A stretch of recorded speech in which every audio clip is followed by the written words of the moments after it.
Hey, you made it. I'm so glad you're here. Really, it's nice to know you're listening, all cozy and ready to hear a story. Maybe you're snuggled up in bed, or maybe you're on a soft couch with a fluffy pillow. Wherever you are, I'm happy you're here with me tonight.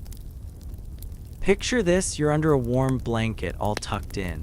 Maybe one leg is sticking out just a little because you like to live a tiny bit wild. I do that too sometimes. It feels fun, doesn't it? Like you're saying, hey world, I'm cozy, but I'm still a little adventurous. If you're like that with one leg out or maybe even both, then welcome. You're in the right place. Before we start our story, I want to ask you something. It's a fun little question, and I love hearing your answers. Where are you listening from right now? Are you in your bedroom or maybe in a car looking at the stars? Are you in a big city with lots of lights or a quiet town where you can hear crickets at night? And what time is it where you are? Is it super late, like when everyone else is asleep, or is it just getting dark outside? I love imagining where you all are. It's like we're all sitting together in a big, cozy circle, sharing stories. I read your answers sometimes, When I'm up way too late, like a sleepy raccoon with little tired eyes, I look at what you say. It makes me smile to think of you all out there listening to these quiet stories. So tell me, where are you? What's it like where you are? I'm waiting to hear, and it's okay if you just think the answer in your head. That counts too. Tonight, we're going to talk about something really calm and interesting.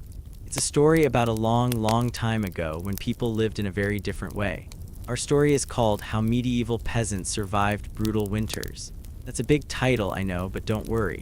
It's just a fancy way of saying we're going to talk about how people stayed warm and safe when it got super cold a long time ago.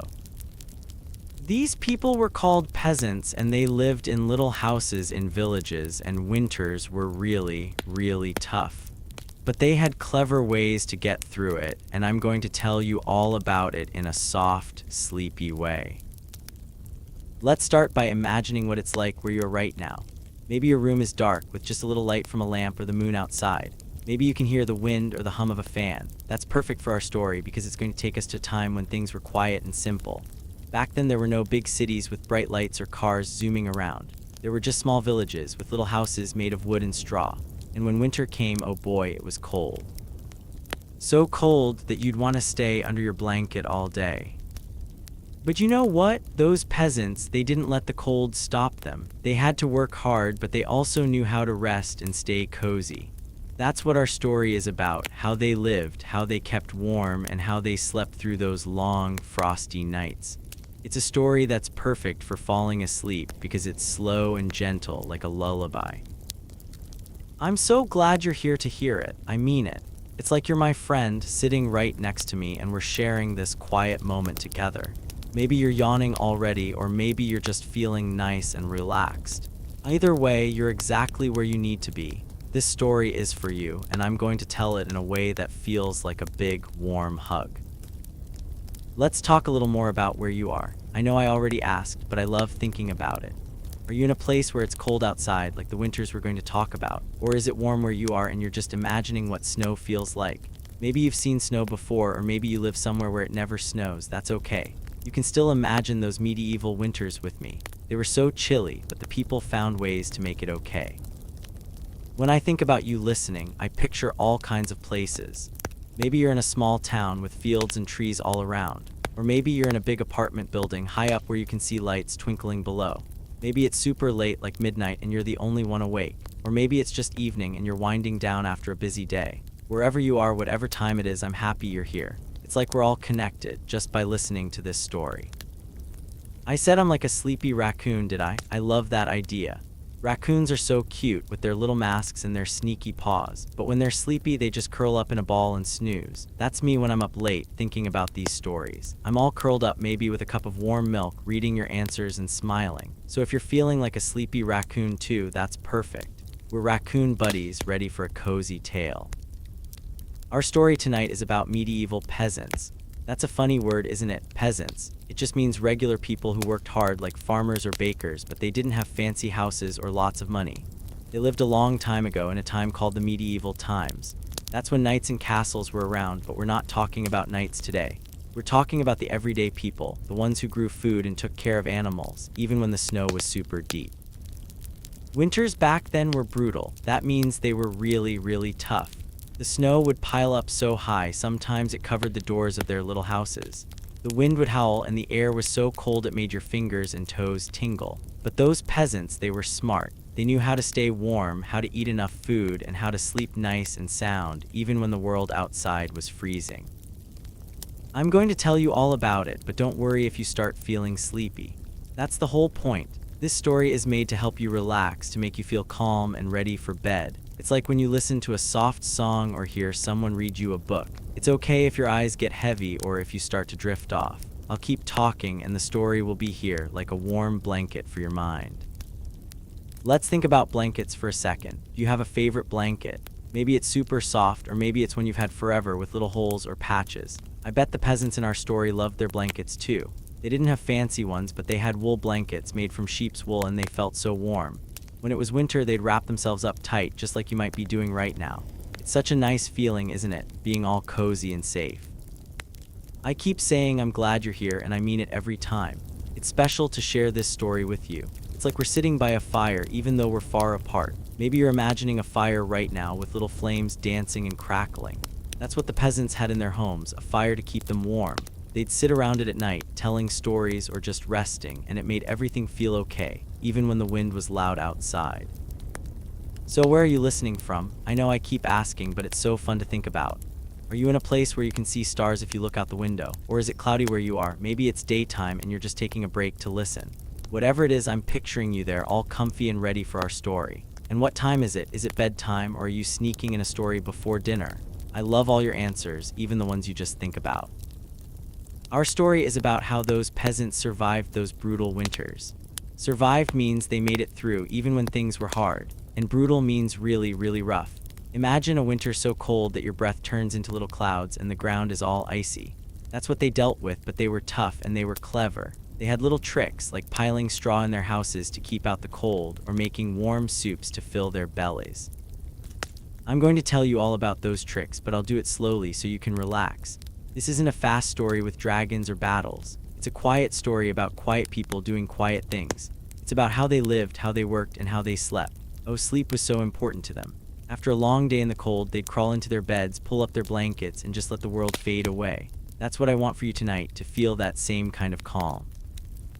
Are you feeling calm yet? I hope so. Maybe your breathing is getting slower or your eyelids are feeling a little heavy. That's perfect. This story is like a big, soft pillow and you can sink into it whenever you're ready. I'll keep talking and you can just listen or you can drift off. Either way, you're doing great. Let's imagine those peasants again. They lived in little villages with houses all closed together. Their houses weren't big like some houses today. They were small with 1 or 2 rooms and they had roofs made of straw. Can you picture that? A little house with a straw roof covered in snow. It sounds cold, but inside it was warm because they knew how to take care of themselves.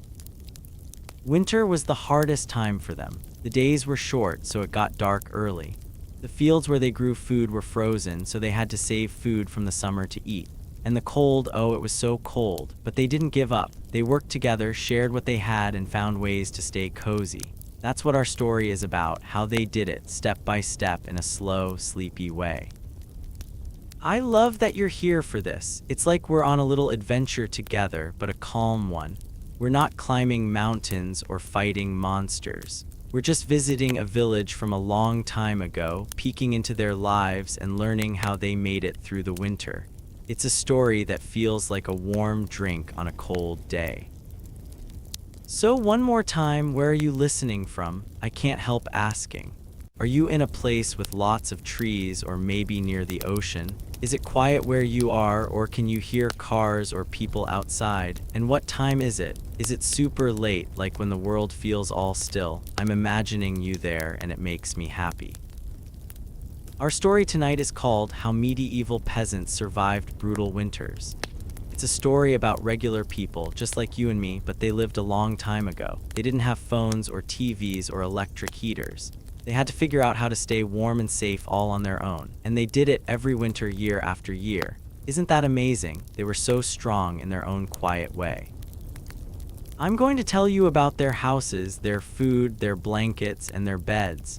I'll tell you how they kept their fires going and how they slept close to their families to stay warm. It's all so simple, but it's so special too.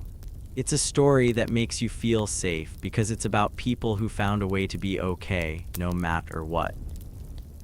Are you ready to hear it? I think you are. You're all cozy, maybe with that one leg out, maybe with a pillow hugged tight. You're in the perfect spot for a story. And I'm right here like a friend telling it to you. If you start to feel sleepy, that's okay. If you fall asleep before I'm done, that's okay too. This story is for you, and it's here to help you rest. Let's think about winter for a moment. Have you ever been in a really cold place? Maybe you've played in the snow or felt your nose get all chilly. That's what winter was like for those peasants, but it lasted a long time, and it was much colder than most winters we know. They didn't have big stores to buy food or heaters to keep their houses warm. They had to use what they had, like wood for fires and blankets they made themselves. But you know what's cool? They didn't complain. They just did what they needed to do. They chopped wood, they cooked soups, they fixed their houses, and they went to bed when it got dark. Their lives were hard, but they were also full of love and warmth. They had families, and they had animals like goats and chickens that they took care of. And at night, they all slept close, feeling safe together. That's what I love about this story. It's about people who didn't have much, but they had enough. They had each other, and they had their little houses, and they had their cozy beds. It makes me feel calm to think about it, and I hope it makes you feel calm too. So where are you right now? I know I keep asking, but it's so fun to imagine. Are you in a room with lots of blankets, or maybe just one special one? Is it dark outside, or can you still see a little light? And what time is it? Is it time for bed, or are you just relaxing? I'm thinking of you, and I'm so glad you're here. Our story is about those medieval peasants and their brutal winters. Brutal sounds like a big word, but it just means really, really hard. The winters were so cold and long, but the peasants knew how to handle them. They were like superheroes, but not the kind with capes. They were the kind who kept going day after day and then slept so well at night. I'm going to tell you all about it in a way that feels like a soft, slow song. You can listen and imagine their little village, their snowy fields, their warm fires. You can picture them wrapping up in blankets, just like you might be doing now. It's a story that's perfect for bedtime because it's all about rest and feeling safe. I'm so happy you're here. I know I keep saying that, but it's true. You're making this moment special just by listening. It's like we're sharing a secret, a quiet little story that no one else knows. And it's a story that's going to help you feel sleepy and calm, ready for a good night's rest. Let's imagine those peasants one more time. They're in their little houses with snow all around. The wind is blowing, but they're okay. They've got a fire going, and they're eating a warm meal, maybe some soup or bread. They're tired from a long day, but they're happy too because they know they've done their best. And soon they'll climb into bed, pull up their blankets, and sleep. That's what our story is about. It's about how they survived, how they stayed strong, and how they rested. It's a story for you to help you rest too. So if you're feeling cozy, if you're ready to relax, you're in the right place. I'm going to keep talking, and you can just listen, or you can close your eyes and let the story carry you away. One last time, where are you listening from? What's it like where you are? Is it quiet, or can you hear little sounds? And what time is it? I love thinking about you out there, all snuggled up. You're my cozy friend, and I'm so glad we're sharing this story. Tonight we're talking about how medieval peasants survived brutal winters. It's a story about cold days and warm nights, about hard work and soft beds. It's a story that's going to feel like a big, warm hug, and I can't wait to tell it to you. So get comfy, take a deep breath, and let's begin. Hey there, you cozy listener. I'm so glad you're here, all snuggled up, ready to hear a story. Let's take a deep breath and imagine a world so different from ours. A world where winter wasn't just cold. It was like a big, chilly guest that stayed way too long.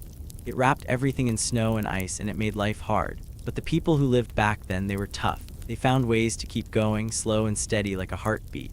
Let's step into their world now, softly, like we're tiptoeing through a quiet forest. We're going to talk about how they lived, how they stayed warm, and how they made it through those long, frosty winters. This story takes us to a time called medieval times. That's a fancy word, but it just means a long, long time ago when things were very different. There were no cars, no phones, no big stores with bright lights. Instead, there were small villages, little clusters of houses tucked between big forests and wide fields. The people who lived there were called peasants. They were regular folks like you and me, but they worked hard every day. They grew food, took care of animals, and built their own homes. And when winter came, oh boy, it was tough. But they knew how to handle it, and I'm going to tell you all about it in a calm, sleepy way. Picture a village. It's small, with maybe 10 or 20 houses all close together. The houses aren't big like some houses today. They're little, made of wood and mud. The wood comes from the trees in the forest nearby, and the mud is from the ground, mixed with straw to make it strong. The roofs are made of straw too, piled up thick to keep out the rain and snow. When the wind blows, those roofs make a soft whistling sound, like someone blowing gently across the top of a bottle. It's a quiet sound, and it's kind of nice, like a lullaby for the village. These villages are cozy in their own way. They're surrounded by fields where the peasants grow food like wheat and barley. In the summer, those fields are green and full of life, but in winter they're covered in snow, all white and still. Beyond the fields there are forests, dark and thick with trees. The peasants go there to chop wood for their fires because fires are super important in winter. Without a fire, it's just too cold. The forests are quiet too, except for the crunch of snow under boots or the hoot of an owl at night. Winter in this world is not like winter today. Today we have heaters and warm coats in grocery stores. Back then they had none of that. Winter was brutal. That means it was really, really hard. The snow would fall and fall, piling up so high it sometimes covered the doors of those little houses. The wind would howl, sneaking through every tiny crack in the walls. Frost would creep in, making everything feel icy. Your fingers would get cold, your toes would tingle, and your breath would turn into little clouds in the air. It was a cold that stayed for months, like a guest who doesn't know when to leave. But the peasants, they were ready. They had ways to survive, ways that were slow and careful, like how you might move when you're really sleepy. They didn't rush. They didn't panic. They just did what they needed to do, one step at a time. Let's imagine their world a little more so you can really feel it. Close your eyes if you want, or just listen and picture this village in winter. The houses are small, like I said. Most of them have just one room, maybe two if the family is lucky. Inside, it's dark because there are no big windows. Windows back then were tiny, just little holes covered with wooden shutters or animal skins to keep out the cold. The floor is made of dirt, packed down hard so it's smooth. It's cold to walk on, so the peasants spread straw on it to make it softer and a little warmer. In the middle of the room, there's a hearth. That's a fancy word for a fireplace where they build their fire. The fire is the heart of the house, keeping everyone warm and cooking their food. The fire makes the room feel cozy, even when it's freezing outside. It crackles and pops, sending little sparks up into the air. The light from the flames dances on the walls, making shadows that wiggle and sway. The peasants sit close to the fire, warming their hands and feet. They don't have chairs like we do. They have benches or stools, or sometimes they just sit on the floor on a blanket or a pile of straw. It's simple, but it's home and it feels safe. Outside, the snow keeps falling. It's so quiet when it snows, isn't it? Like the world is holding its breath. The peasants hear that quiet too. They look out their little windows and see the snow piling up, covering the paths between houses. The village feels smaller in winter, like it's all huddled together to stay warm. The fields are empty, the forests are silent, and the sky is gray, heavy with more snow. It's a cold, cold world, but the peasants know how to live in it. Let's talk about their clothes, because that's a big part of staying warm. They don't have fancy jackets or fluffy scarves like we do. Their clothes are made of wool, spun from the wool of their sheep. Wool is scratchy, but it's warm, and that's what matters. They wear long tunics, kind of like big shirts that go down to their knees. Over that, they might have a cloak, which is like a big blanket with a hood to cover their head. They wrap themselves up tight, pulling the cloak close when the wind blows. Their shoes are made of leather, but they're not waterproof, so they stuff them with straw to keep their feet dry and warm. The peasants work hard even in winter. They can't grow food when the ground is frozen, so they save food from the summer. They store grain like wheat or barley in big pots or sacks. They dry apples or peas to eat later. They might have a little cheese or salted meat, but not much because meat is hard to keep. They're careful with their food, making sure it lasts all winter. They cook simple meals like soup or porridge over the fire. It's not fancy, but it fills their bellies and makes them feel warm inside. Animals are a big part of their life too. Most peasants have a few animals like goats, chickens, or maybe a cow if they're lucky. These animals live close to the house, sometimes in a little shed attached to it. In winter, the animals come inside sometimes to stay warm. Imagine that, a goat sleeping right next to you, snuffling in its sleep. The animals give milk, eggs, or wool, and the peasants take good care of them. They feed them hay saved from the summer and make sure they have water, even when the streams are frozen. Water is tricky in winter. The wells or streams might freeze, so the peasants have to break the ice or melt snow over the fire. They carry water in wooden buckets and it's heavy work. They don't waste water because it's hard to get. They use it for cooking, drinking, and sometimes washing, but they don't wash as much in winter. It's too cold for that. They just focus on staying warm and safe. The days in winter are short. The sun comes up late and goes down early, so it's dark a lot. The peasants don't have electric lights, of course. They use the fire for light or sometimes a little lamp with oil or animal fat. But when it gets dark, they don't stay up late. They go to bed early because there's not much to do in the dark and they need to save their energy. Sleep is super important, and we'll talk more about that later. But for now, just know they love their beds, even if they're just straw mattresses. Let's imagine a day in the village. It's morning and the air is so cold you can see your breath. The snow is deep outside, but the peasants are up, moving slowly. They light the fire first thing, blowing on the embers to make it glow. They eat a little breakfast, maybe some bread or porridge, and then they start their work. Some go to chop wood in the forest, their axes making a soft thump in the snow. Others feed the animals, giving them hay or grain. Some stay inside, fixing clothes or making tools. Everyone has a job, even the kids who might carry small buckets of water or gather sticks for the fire. The work is hard, but they do it together. That's a big part of how they survive. They help each other. If one family runs out of food, another shares what they have. If someone's house has a hole in the roof, the neighbors come to fix it. They're like a big family, all looking out for each other. It makes the winter feel less scary, knowing they're not alone. The cold is always there, though. It sneaks into everything. The walls of the houses are thin and the wind finds every little gap.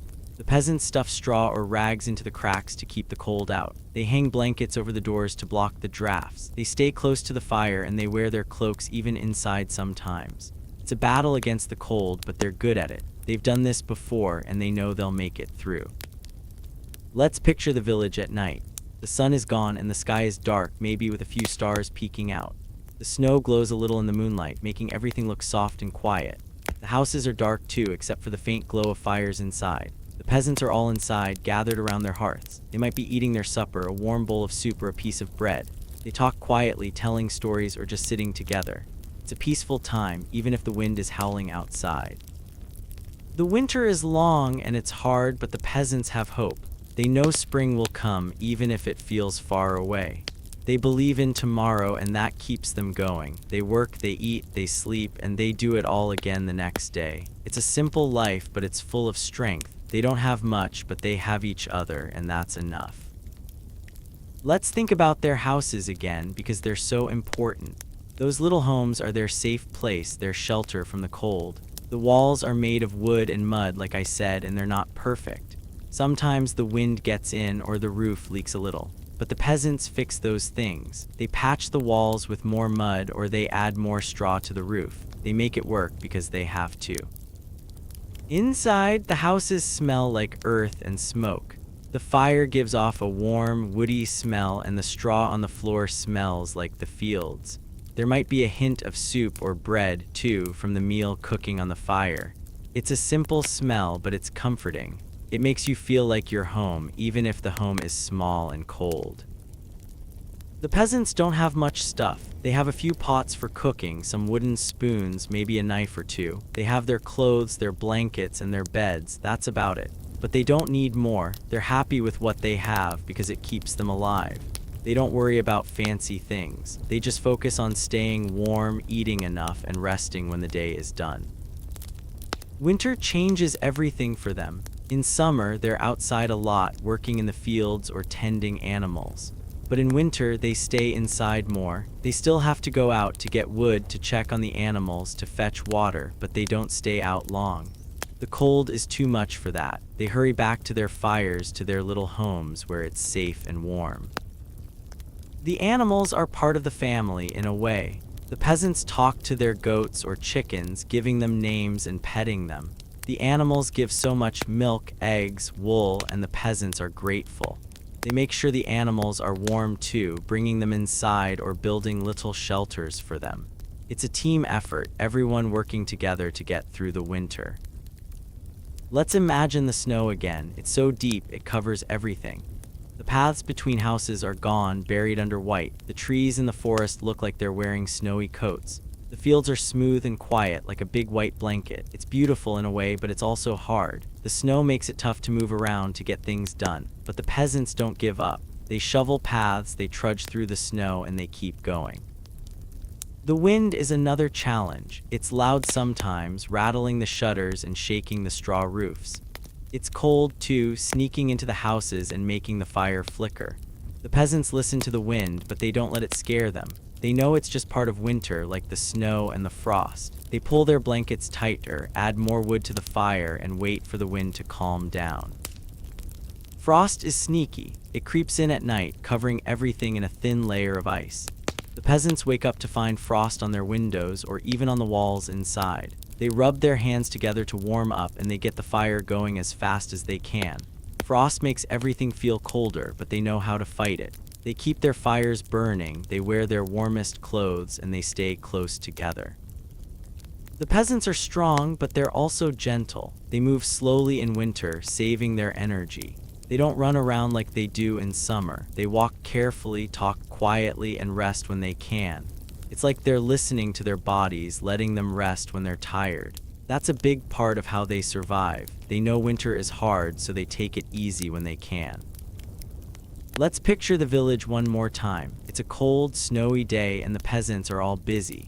Some are outside carrying wood or feeding animals. Others are inside cooking or fixing things. The smoke from their fires curls up into the gray sky, and the snow keeps falling, soft and quiet. The village is alive, even in the cold. It's full of people working together, helping each other, and keeping hope in their hearts.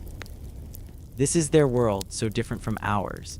No lights, no heaters, no stores, just little houses, warm fires, and strong hearts. Winter is brutal, but they don't let it win. They survive step by step, day by day, with ways that are slow and steady like a heartbeat. And now, as you listen, all cozy and warm, you're part of their story too. Let's stay in their world a little longer, feeling the quiet, the cold, and the warmth of their lives. Hey there, cozy listener. I'm so glad you're here, all snuggled up, ready to meet someone special. Let's take a deep breath and step into a little village, a long, long time ago. The snow is falling outside, soft and quiet, like a blanket covering the world. Tonight, we're going to meet Beatrice, a peasant woman who lives in this snowy village. She's got a crooked smile that's warm like a sunny day, and her laugh sounds like a soft hiccup, so gentle it makes you smile too. Beatrice isn't young, and she isn't old. She's just right, like a favorite blanket that's been used so much it feels perfect. She lives with her family in a tiny one-room cottage, and her hands are always busy doing this or that. Her eyes, though, they're always sleepy, like she's dreaming even when she's awake. Beatrice loves her little world, even when it's hard, and as the snow falls outside, she's already thinking about her cozy straw bed. Let's get to know her slowly and softly, like we're sitting by a warm fire. Beatrice is the kind of person you'd want to hug. Her crooked smile is a little funny because one side of her mouth goes up higher than the other. It's like her face is telling you she's happy, even when life is tough. She smiles a lot, especially when she's with her family or her animals. Her laugh is so soft, like a tiny hiccup that bubbles up when she's tickled by something silly. Maybe her little son trips over a bucket and giggles, or maybe her goat makes a funny noise. That's when you hear it, hiccup, hiccup, and it makes everyone around her feel warm inside. Beatrice lives in a village, a small place with just a few houses. Her house is called a cottage, and it's tiny with only one room for everything. The walls are made of wood and mud, and the roof is straw piled up thick to keep out the snow. Inside, it's dark and cozy, with a fire in the middle that crackles and glows. The cottage smells like smoke and straw, and maybe a little like the soup Beatrice cooks. It's not a big house, but it's home, and Beatrice loves it. She shares it with her family, her husband, who's big and quiet, and their two kids, a boy and a girl, who are always running around or helping with chores. Beatrice isn't tall or short, just medium, and her clothes are simple. She wears a long dress made of wool, which is scratchy but warm. Over that, she has a cloak, like a big blanket with a hood, to keep her warm when she goes outside. Her hands are rough from work because she's always doing something, chopping wood, cooking food, or petting her goats. Her hair is brown with a few gray strands, and she ties it back with a piece of cloth. Her eyes are brown too, and they look tired but kind. When you look at her, you can tell she's someone who cares a lot about her family and her home. Winter is hard for Beatrice because it's so cold. The snow piles up outside her cottage and the wind howls like a wolf. But she doesn't complain, she just keeps going, slow and steady like a turtle. She loves her little world even when it's tough. Her world is her cottage, her family, her animals, and the village around her. It's small, but it's hers, and she takes care of it every day. When she's done with her work, she thinks about her bed. It's not a fancy bed, just a pile of straw with a blanket, but to Beatrice, it's the coziest place in the world. Let's picture Beatrice in her cottage. It's morning and the air is cold, so cold you can see your breath. She wakes up slowly, stretching her arms and yawning. Her family is still asleep, all curled up together on their straw beds. The fire has gone out overnight, so the room is chilly. Beatrice gets up quietly, pulling her cloak tight around her. She kneels by the hearth, that's the fireplace, and starts to build a new fire. She blows on the embers, and soon a little flame pops up, warm and bright. The light fills the room, making it feel alive. Her cottage is small, like I said. There's one big room where everyone eats, works, and sleeps. The floor is dirt, but Beatrice spreads straw on it to make it soft. There's a wooden table in one corner where they eat their meals. A few pots and spoons hang on the wall, and there's a big sack of grain for making bread. The beds are along one wall, just piles of straw with wool blankets. It's not much, but it's enough, and Beatrice keeps it clean and cozy. Beatrice's family is her favorite thing. Her husband is named Tom, and he's strong but quiet. He doesn't talk much, but when he does, it's something kind or funny. Their son Will is 6 years old, and he's always asking questions, like why does snow fall, or can goats sing? Their daughter Meg is 8, and she's a big helper, always copying what Beatrice does. They all live together in this one room, and they're close, like a team. At night, they sleep near each other, and Beatrice loves hearing their soft breathing. It makes her feel safe. Outside, the snow is falling, covering the village in white. Beatrice looks out the tiny window, just a hole with a wooden shutter. She sees the snow piling up, and she knows it's going to be a cold day. But she's not worried. She's been through winters before, and she knows what to do. She'll keep the fire going, cook warm food, and make sure her family is okay. That's what she does every day, and it makes her happy, even when her hands are cold and her eyes are sleepy. Beatrice loves animals too. She has 2 goats named Clover and Pip, and a few chickens that cluck all the time. The goats live in a little shed next to the cottage, but sometimes they come inside to stay warm. Beatrice talks to them like they're friends. "Good morning, Clover," she'll say, scratching their heads. The goats give milk, which Beatrice uses to make cheese. The chickens give eggs, and Beatrice is careful to collect them every day, even when the snow is deep. She loves her animals, and they love her back in their own way. Let's imagine Beatrice's day. After she lights the fire, she wakes her family. "Time to get up," she says softly, and they all stretch and yawn. They eat a simple breakfast, maybe some bread and a little cheese. Then everyone has jobs to do. Tom goes to chop wood in the forest, his axe making a thump in the snow. Meg helps Beatrice clean the cottage, sweeping the straw floor. Will feeds the chickens, giggling when they peck at his hands. Beatrice is busy all day, but she moves slowly because winter is tiring and she wants to save her energy. Her hands are always working. She stirs a pot of soup over the fire, chops vegetables with a little knife, or mends a torn cloak with a needle and thread. Her hands are rough and red from the cold, but she doesn't mind. She likes being busy. It makes her feel strong, like she's taking care of her family. Sometimes she stops to rest, sitting by the fire and warming her fingers. She looks around her cottage and smiles her crooked smile, happy to be home. Beatrice's eyes are sleepy, like I said. She's tired a lot because winter is hard work. But her sleepiness is cozy, not sad. It's like she's always ready to curl up and rest. She thinks about her bed all day, especially when it's cold. Her bed is just straw packed into a wooden frame with a wool blanket on top. It's lumpy, but Beatrice loves it. When she lies down at night, the straw crinkles under her like it's saying, "Welcome back." She pulls the blanket up to her chin and sighs, happy to be warm and safe.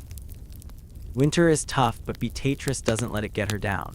She knows the snow will keep falling and the wind will keep blowing, but she's ready. She's like a tree, strong and steady, even in a storm. She loves her little world, her cottage, her family, her animals, her village. It's not a big world, but it's full of love. She wakes up every day and does what needs to be done, and at night she sleeps, dreaming of warm days or maybe just a good bowl of soup.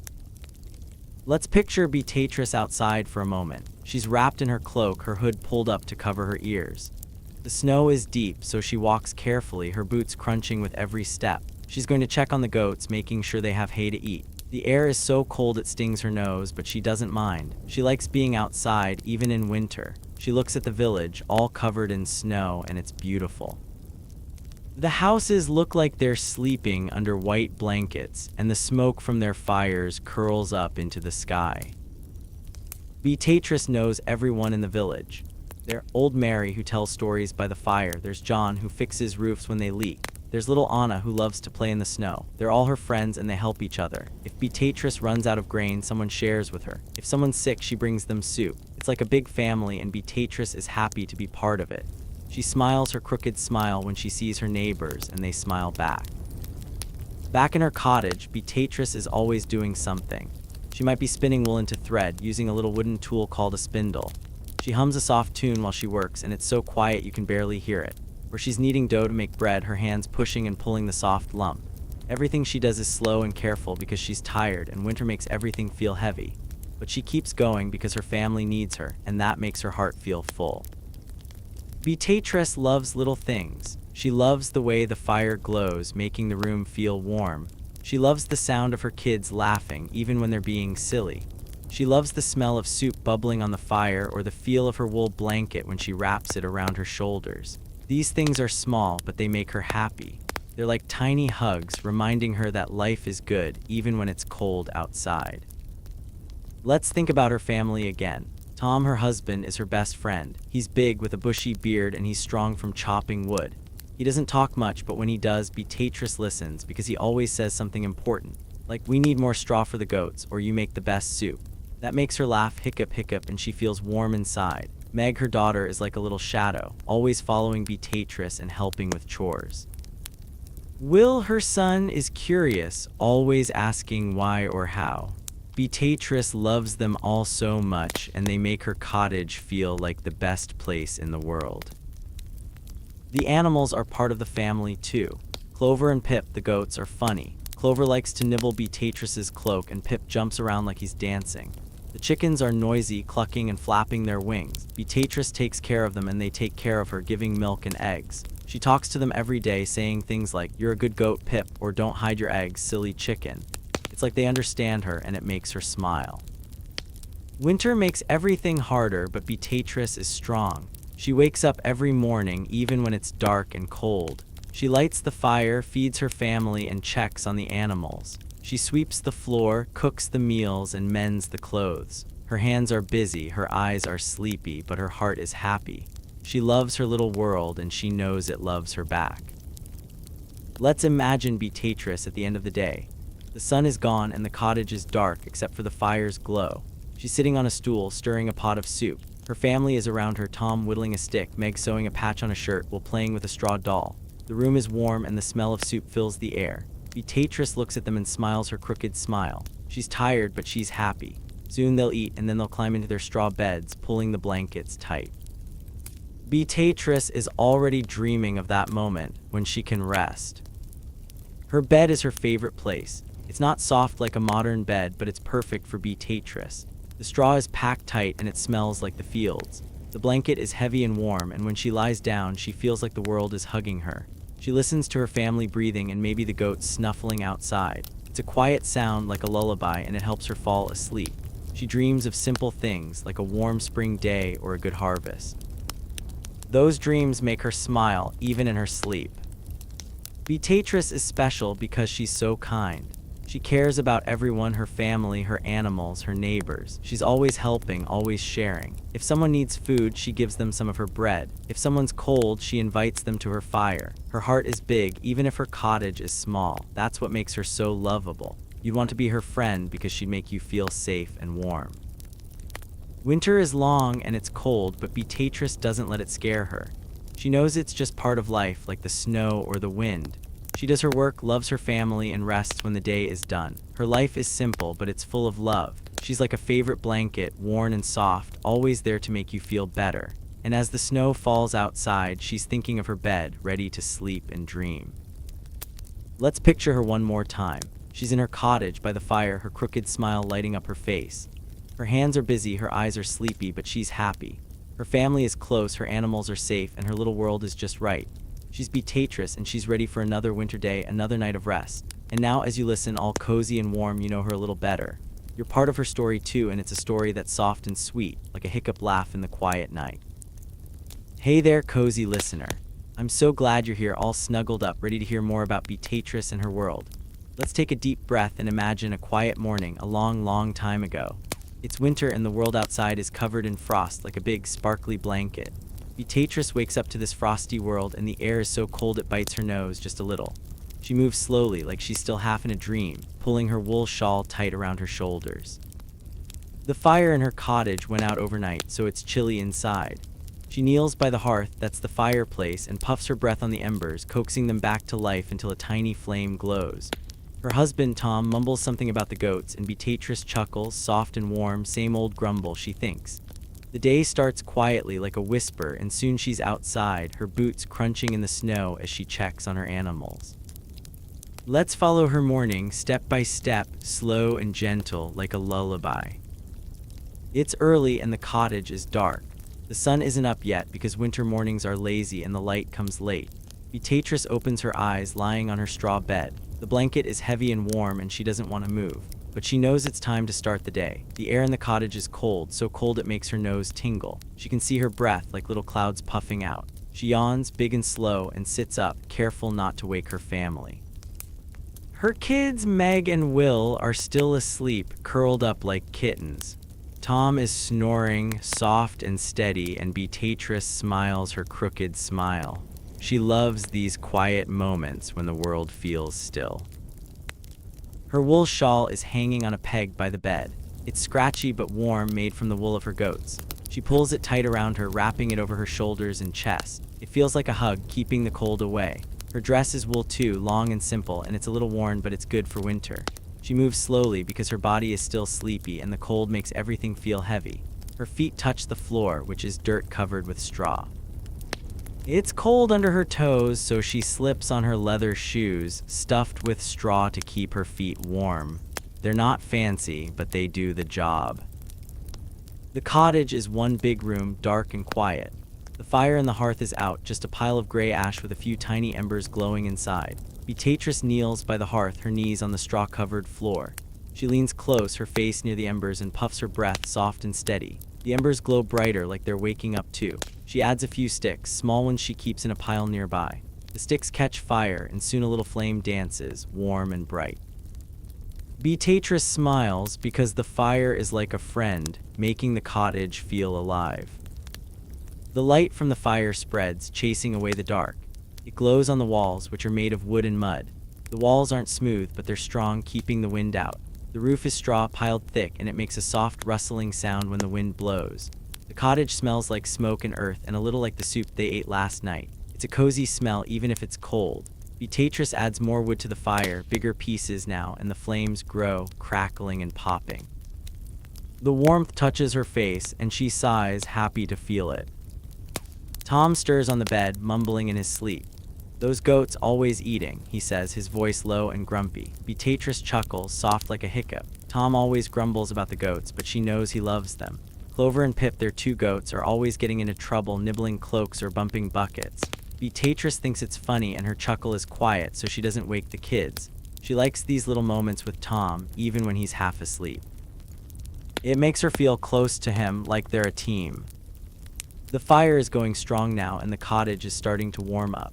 Beatrice stands stretching her arms. Her hands are rough from work and her fingers are cold, but the fire helps. She looks around the room, checking on her family. Meg is 8, with messy hair sticking out from her blanket. Will is 6, his little face peaceful as he dreams. Beatrice loves them so much, and she's happy they're warm and safe. The cottage is small, but it's full of love, and that's what matters. It's time to start the day, so Beatrice moves to the door. It's made of wood, heavy and creaky, with a leather strap to pull it open. She lifts the strap and peeks outside. The world is white, covered in snow and frost. The air is sharp, biting her nose and cheeks. The village is quiet, with smoke curling up from other cottages. The snow is deep up to her knees, and it sparkles in the faint light. Beatrice steps out, her boots crunching in the snow. The sound is loud in the quiet morning, like a secret only she knows. She's going to check the animals because they need her.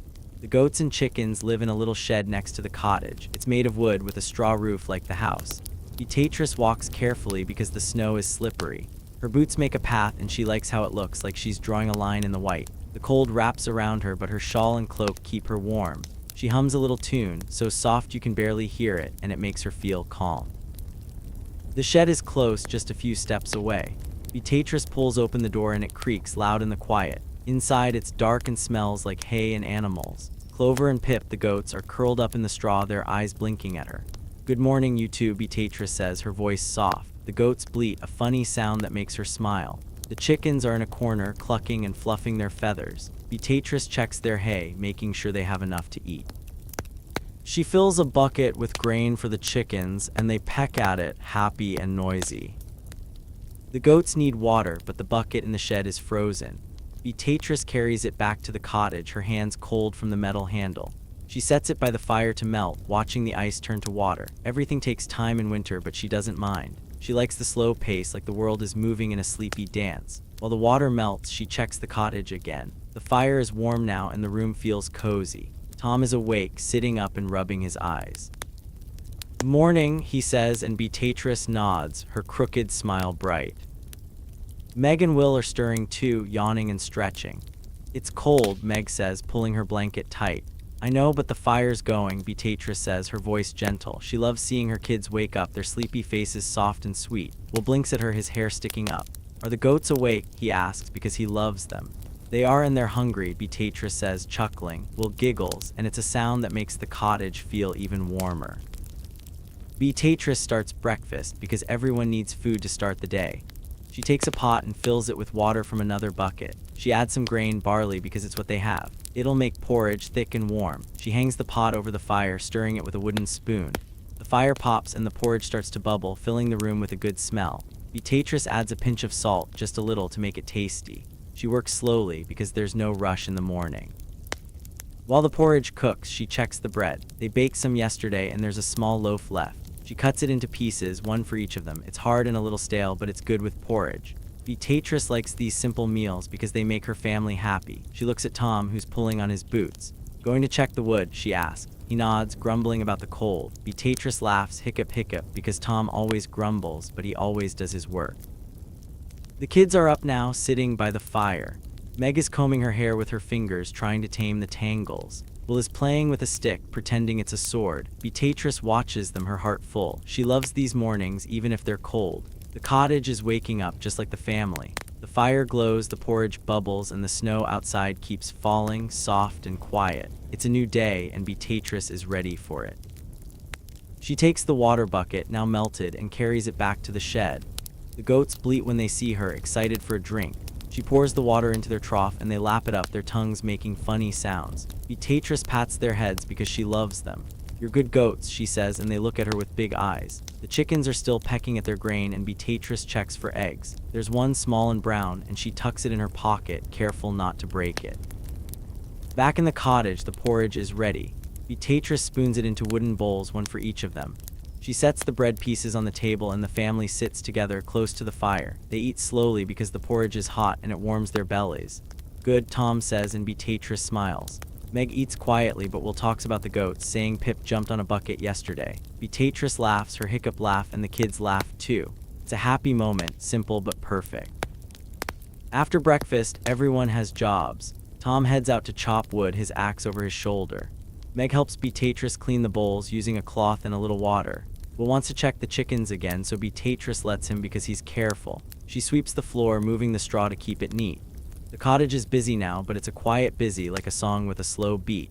Beatrice moves through her tasks, her hands steady, her eyes sleepy but happy. The morning is cold, but the fire keeps the cottage warm. The snow outside is deep and the frost sparkles on the ground. Beatrice looks out the window, watching the village wake up. Smoke rises from other cottages, and she sees a neighbor trudging through the snow. It's a hard life, but it's her life, and she loves it. She thinks about the day ahead, more chores, more cold, but also more moments with her family. She's ready because she's strong like a tree in the snow. Let's picture her one more time, standing by the fire. Her shawl is tight, her hands are busy, and her crooked smile is soft. The cottage is warm, her family is close, and the animals are safe. The day has started, quiet like a whisper, with the crunch of snow under her boots. And as you listen, all cozy and warm, you're part of Beatrice's morning too. It's a morning that's slow and gentle, like a hug from the world, ready to carry you through the day. Hey there, cozy listener. I'm so glad you're here, all snuggled up, ready to hear more about Beatrice and her winter day. Let's take a deep breath and imagine a cold, snowy village a long, long time ago. Winter days are short, so the sun doesn't stay up long. Beatrice works in a slow, dreamy way, like she's moving through a soft song. She hauls firewood, her arms aching but steady because the fire needs to keep burning. She checks the grain stores, counting carefully to make sure there's enough food until spring. The snow keeps falling, covering everything in white, but she sweeps it from the doorway, one slow push at a time. Each task feels like a lullaby, pulling her closer to rest, like a warm blanket wrapping around her. Her breath makes little clouds in the cold air, and she hums a soft tune, quiet as a sigh. Let's follow her day, task by task, slow and gentle, like we're floating on a fluffy cloud. It's morning, and Beatrice is already busy. Winter days are short, so she has to do a lot before the sun goes down. The cottage is warm from the fire she lit earlier, but outside it's cold, so cold her nose tingles. She pulls her wool shawl tight and steps out, her boots crunching in the snow. The village is quiet, with snow piling up on the houses and paths. Beatrice likes the quiet. It makes her feel calm, like the world is sleeping. She moves slowly because winter is tiring and she wants to save her energy.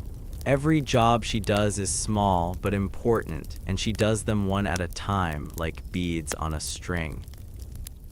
First, she needs firewood. The fire in the cottage is the heart of her home, keeping her family warm and cooking their food. Without wood, the fire will die and the cottage will get cold. Beatrice walks to the woodpile just outside the cottage. It's covered in snow, so she brushes it off with her hands. The snow is soft and cold, sticking to her mittens. She picks up a few logs, not too many because they're heavy. Her arms ache a little, but she's strong and she keeps going. She carries the wood inside her boots, leaving snowy prints behind her. The logs clunk as she sets them by the hearth, and she smiles her crooked smile, happy to know the fire will burn all day. Back outside, she gets more wood. The pile is getting low, so she knows Tom, her husband, will chop more soon. For now, she carries what she can, one trip at a time. The snow is deep up to her knees, and it makes walking hard. She takes small steps, careful not to slip. Her breath puffs out in little clouds, and she watches them float away. It's like her breath is dancing in the cold air, and it makes her giggle, soft like a hiccup. She hums a little tune, so quiet you can barely hear it, and it keeps her company as she works. After the firewood, Beatrice checks the grain stores. Grain is their food, like wheat and barley, and it's what they use to make bread and porridge. In summer, they grow it in the fields, but in winter, the fields are frozen, so they save the grain in big sacks. The sacks are in a corner of the cottage, away from the fire so they don't get wet. Beatrice kneels by the sacks, her hands cold but careful. She opens one and looks inside, counting how much is left. She doesn't want to use too much because it has to last until spring, when the fields will grow again. She scoops out a little grain, just enough for today's meals. She pours it into a small pot, tying the sack tight to keep the rest safe. Beatrice is good at rationing, which means using just a little at a time. It's like when you have a bag of candy and only eat a few pieces so it lasts longer. She thinks about her family, Tom, Meg, and Will, and how they need food every day. Her crooked smile comes back because she knows she's taking care of them.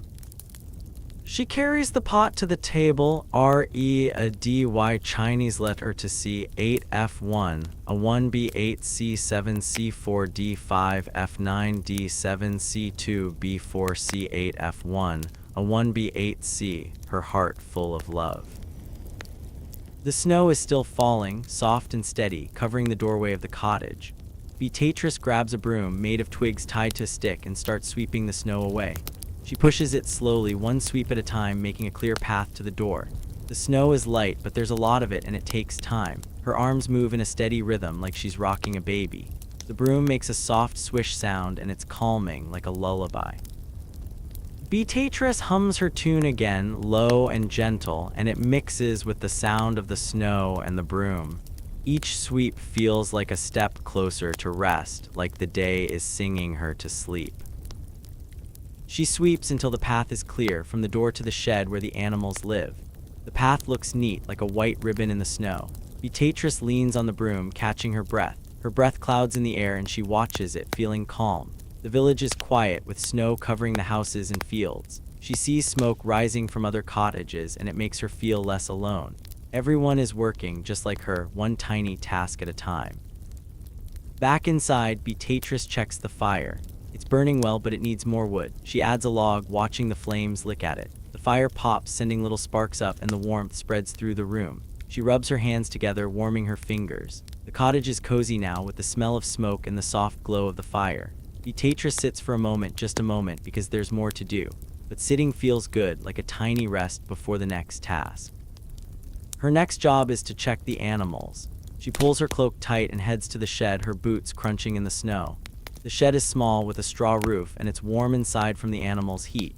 Clover and Pip, the goats, bleat when they see her, their voices soft and funny. The chickens cluck, flapping their wings. Beatrice checks their hay, making sure they have enough to eat. She fills a bucket with grain for the chickens, and they peck at it, happy and noisy. The goats need water, but the trough is frozen, so she carries it to the cottage to melt by the fire. Inside, the water melts slowly, and Beatrice watches it, humming her tune. She likes these quiet moments when the cottage is warm and the tasks are small. She thinks about her family, how they'll be hungry soon. She starts preparing lunch, taking the grain she measured earlier and mixing it with water in a pot. She hangs the pot over the fire, stirring it with a wooden spoon. The porridge bubbles and the smell fills the room, warm and good. Beatrice moves slowly, her arms tired but steady, like she's dancing to a sleepy song. While the porridge cooks, she mends a cloak. Meg tore it yesterday and it needs fixing. Beatrice threads a needle with wool thread, her fingers careful. She sews the tier, one stitch at a time, pulling the needle through the rough fabric. The fire glows and her humming mixes with the crackle of the flames. Each stitch is small, but it makes the cloak strong again. Beatrice smiles because fixing things feels good, like she's keeping her family safe.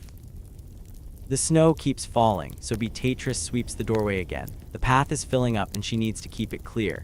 She pushes the broom, swish, swish, moving the snow to the side. Her breath clouds and she hums soft and low. The village is quiet and the snow makes everything look clean and new. She sweeps until the path is clear, then leans on the broom, feeling the cold air on her face. It's hard work, but it's her work, and she does it one push at a time.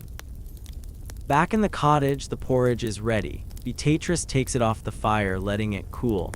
She checks the grain sacks again, just to be sure she didn't take too much. The sacks are full, but not as full as they were in fall. She ties them tight, her hands steady. Rationing is important, and she's good at it. She thinks about spring, when the fields will grow again, and it makes her feel hopeful, even in the cold. Beatrice checks the fire again, adding another log. The flames grow and the warmth feels like a hug. She rubs her hands because the cold from outside is still in her fingers. The cottage is cozy, with the fire's light dancing on the walls. She sits for a moment, closing her eyes, just feeling the warmth. Her tasks are piling up, but she's not worried. She'll do them one at a time, slow and steady, like always. Her next task is to check the blankets. They're wool, heavy and warm, but they get lumpy sometimes. Beatrice shakes one out, fluffing the straw underneath. The straw crinkles and it smells like the fields. She smooths the blanket, making the bed neat. It's not fancy, but it's cozy and she loves it. She thinks about night, when she'll crawl under the blanket and sleep. The thought pulls her closer to rest, like a lullaby. Outside, the snow is deeper, so she sweeps the path again. The broom moves slowly, pushing the snow away. Her arms ache, but she keeps going, swish, swish. Her breath clouds and she hums her tune, soft as a whisper. The village is quiet and the snow makes everything look soft and calm. She sweeps until the path is clear, then stands back, proud of her work. It's a small task, but it matters, and she does it one push at a time. Back inside, Beatrice checks the water for the goats. It's melted now, so she carries it to the shed. The goats bleat, happy to see her, and they drink the water, their tongues splashing. She pats their heads because they're her friends. The chickens are still eating, and she checks for eggs, finding one in the straw. She tucks it in her pocket, careful not to break it. The shed is warm, and the animals make it feel alive. In the cottage, Beatrice starts another task, cleaning the table. It's wooden, rough from years of use. She wipes it with a damp cloth, scrubbing off porridge crumbs. The fire glows, and her humming fills the room, soft and sleepy. She moves slowly because the day is short, but there's no rush. Cleaning the table is small, but it makes the cottage neat, and that feels good. The snow falls, and Beatrice sweeps the doorway again. The path is snowy, and she needs it clear for Tom and the kids. She pushes the broom, swish, swish, her arms steady. Her breath clouds, and she hums low and gentle. The village is quiet, with snow covering everything. She sweeps until the path is clean, then leans on the broom, feeling the cold air. It's hard, but she does it one sweep at a time. Beatrice checks the fire again, adding a log. The flames crackle and the warmth spreads. She rubs her hands, warming them by the fire. The cottage is cozy, with the smell of porridge and smoke. She sits for a moment, her eyes heavy. The tasks are endless, but she's not scared. She'll do them slowly, like a lullaby, pulling her closer to rest. Her next job is to check the pots. They're clay, used for cooking and storing. She wipes one clean, making sure it's ready for dinner. Her hands move slowly because she's tired, but she keeps going. The fire glows, and her humming mixes with the crackle of the flames. Cleaning the pot is small, but it's important, and she does it one wipe at a time. Outside, the snow is piling up, so Beatrice sweeps the path again. The broom moves, swish, swish, pushing the snow away. Her breath clouds, and she hums her tune soft and low. The village is quiet, and the snow makes everything look peaceful. She sweeps until the path is clear, then stands back, her arms aching but steady. It's a tiny task, but it keeps her family safe, and she does it one push at a time. Back in the cottage, Beatrice checks the grain again, just to be sure. She opens a sack, looking inside, counting in her head. There's enough, but she's careful because spring is far away. She ties the sack, her hands slow and careful. Rationing is hard, but she's good at it, and it makes her feel strong. She thinks about her family, how they need her, and her crooked smile comes back. The fire needs wood, so she adds another log. The flames grow, and the warmth fills the room. She rubs her hands because the cold is still in her fingers. The cottage is cozy, with the fire's light on the walls. She sits, closing her eyes for a moment, feeling the warmth. The tasks are many, but she'll do them one at a time, slow and dreamy, like a song. Beatrice checks the animals again because they need her.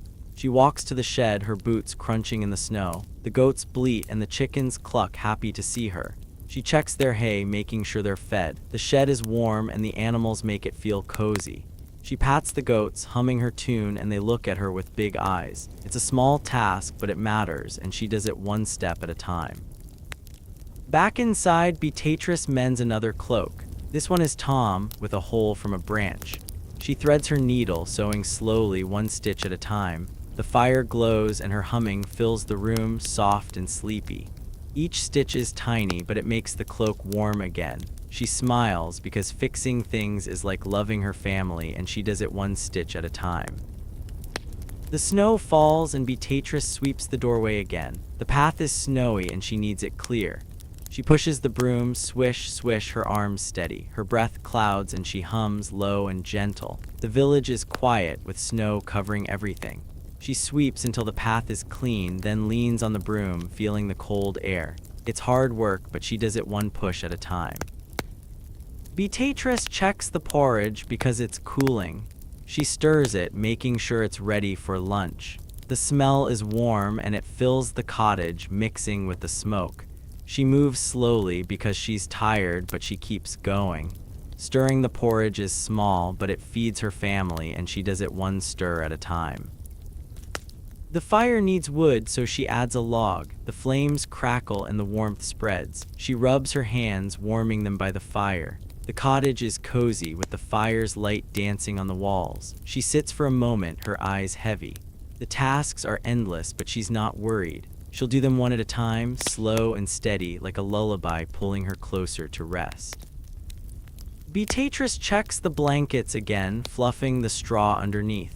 The straw crinkles and the blanket feels heavy and warm. She smooths it, making the bed cozy. The fire glows and her humming mixes with the flames. Fluffing the blanket is small, but it makes sleep better, and she does it one shake at a time. Outside, the snow is deep, so she sweeps the path again. The broom moves, swish, swish, pushing the snow away. Her breath clouds and she hums her tune, soft and low. The village is quiet and the snow makes everything look calm. She sweeps until the path is clear, then stands back, her arms aching but steady. It's a tiny task, but it keeps her family safe, and she does it one push at a time. Back in the cottage, Beatrice checks the grain sacks one last time. She opens one, looking inside, counting carefully. There's enough, and she ties it tight, her hands slow. Rationing is important, and she's careful because her family needs food. She thinks about spring, and her heart feels light. Her tasks are many, but she does them one at a time, slow and dreamy, like a lullaby. Let's picture Beatrice one more time, working in her cottage. Her shawl is tight, her hands are busy, and her crooked smile is soft. The fire glows, the snow falls, and her humming fills the air. She moves through her tasks, one tiny job at a time, each one pulling her closer to rest. The village is quiet and her world is small, but it's hers and she loves it. And as you listen, all cozy and warm, you're part of her day too. It's a day that's slow and gentle, like a lullaby, ready to carry you to sleep. Hey there, cozy listener. I'm so glad you're here, all snuggled up, ready to hear more about Beatrice and her winter day. Let's take a deep breath and imagine a cold, snowy afternoon, a long, long time ago. It's winter and the village is quiet, wrapped in snow. By afternoon, Beatrice's body feels heavy, like it's made of clay, soft and tired. She's been working all morning, chopping wood, feeding the chickens, mending a torn cloak, and it all adds up, like stacking blocks until they're too high. Her hands are red from the cold, but the work warms her from the inside, like a fire in her heart. She yawns, long and slow, her eyes getting heavy, and she thinks of sleep. It's not far now, just a few more hours. Her body knows rest is coming, and it's grateful, like a puppy curling up for a nap. Let's follow her afternoon, task by task, slow and gentle, like we're drifting on a soft cloud.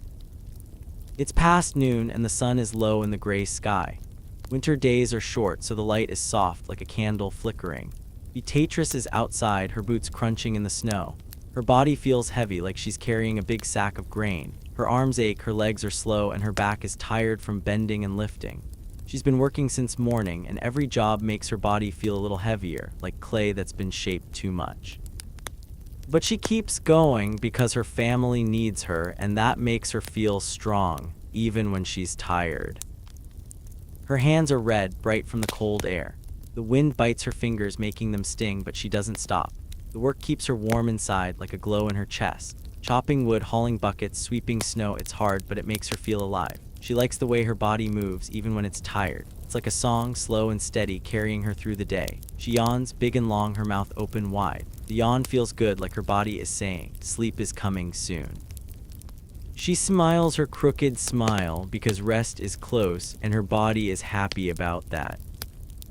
Let's picture Beatrice chopping wood.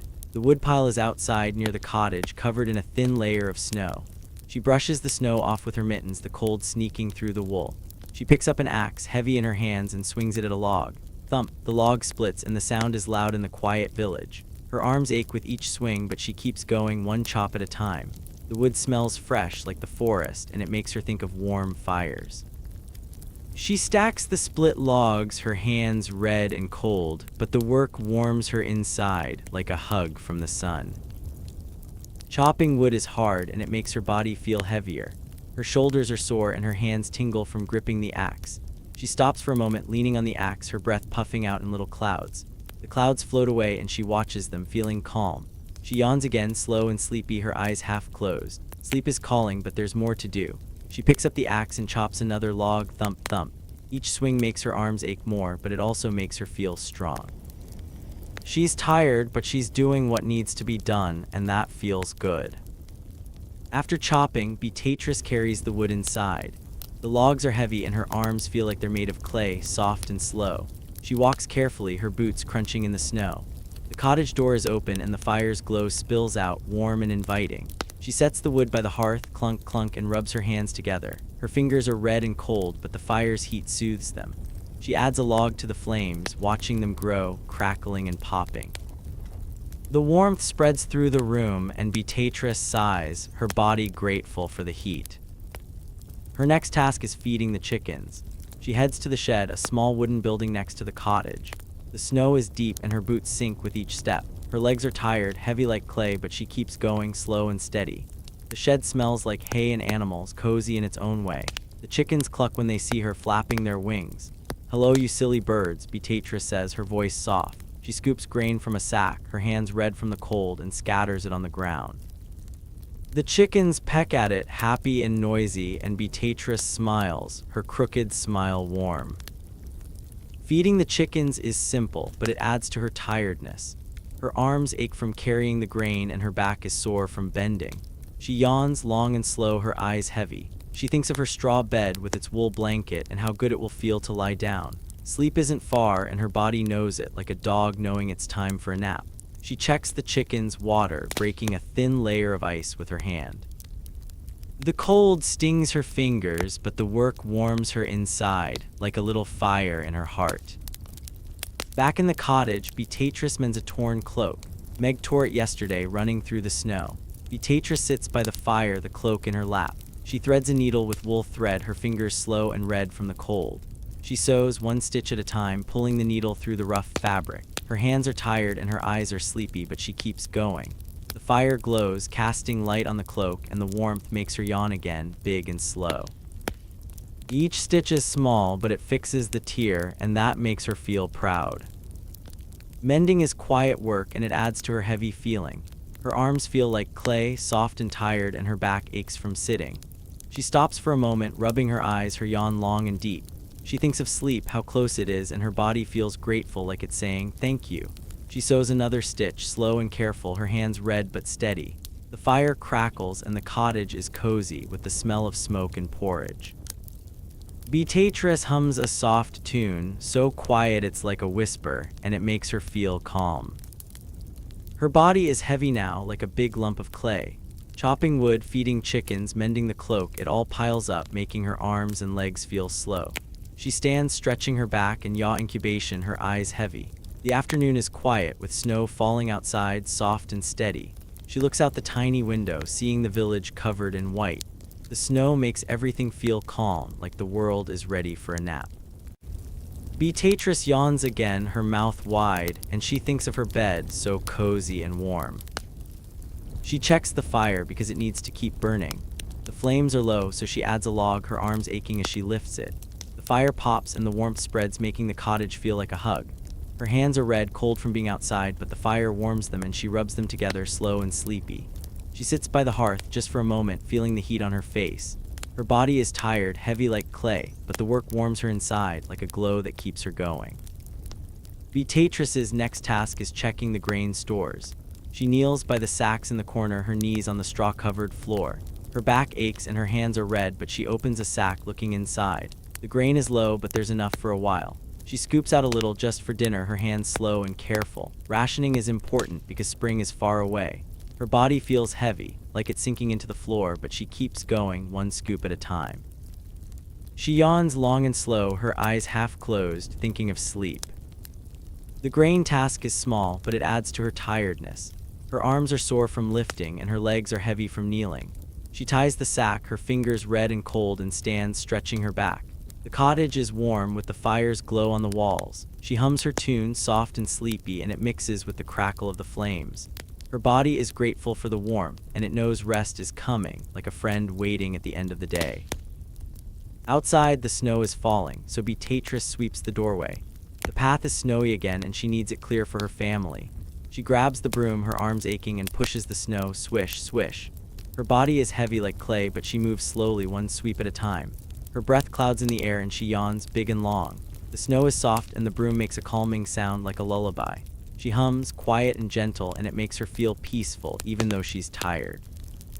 Sweeping adds to her heavy feeling. Her arms are sore, and her back aches from bending. She stops for a moment, leaning on the broom, her eyes sleepy.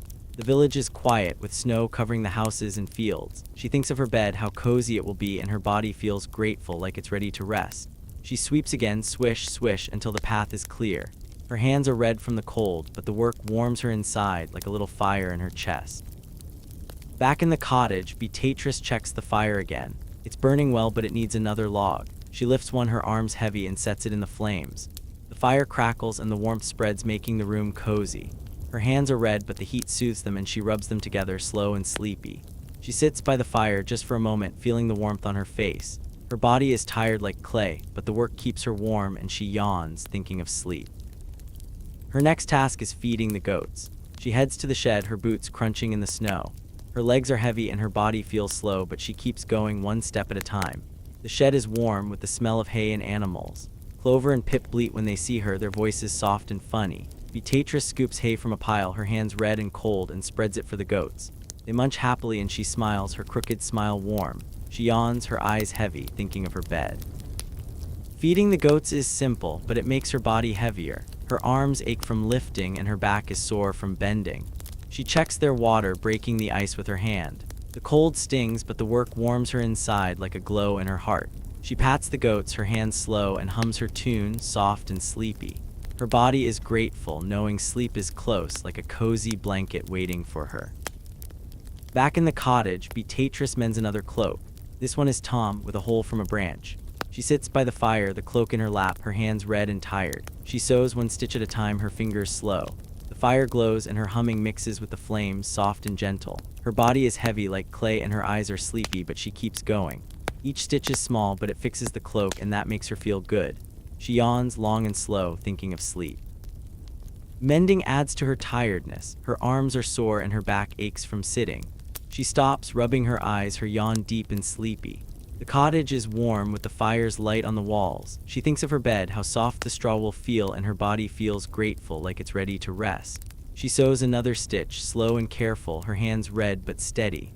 The work warms her inside like a little fire in her heart. Outside, the snow falls, so Beatrice sweeps the path again. Her body is heavy and her arms ache, but she pushes the broom, swish, swish. Her breath clouds and she yawns, her eyes heavy. The broom makes a soft sound like a lullaby and she hums, quiet and gentle. The village is quiet with snow covering everything. She sweeps until the path is clear, her hands red from the cold, but the work warms her inside like a glow in her chest. Back in the cottage, Beatrice checks the fire, adding a log. The flames crackle and the warmth spreads. Her hands are red, but the heat soothes them and she rubs them together, slow and sleepy. She sits by the fire, feeling the warmth on her face. Her body is tired, heavy like clay, but the work keeps her warm and she yawns, thinking of sleep. It's not far now and her body is grateful, like a puppy ready for a nap. She checks the grain again, kneeling by the sacks. Her back aches and her hands are red, but she opens a sack, scooping out a little for dinner. She ties it tight, her fingers slow. Her body is heavy and her eyes are sleepy, but she keeps going, one scoop at a time.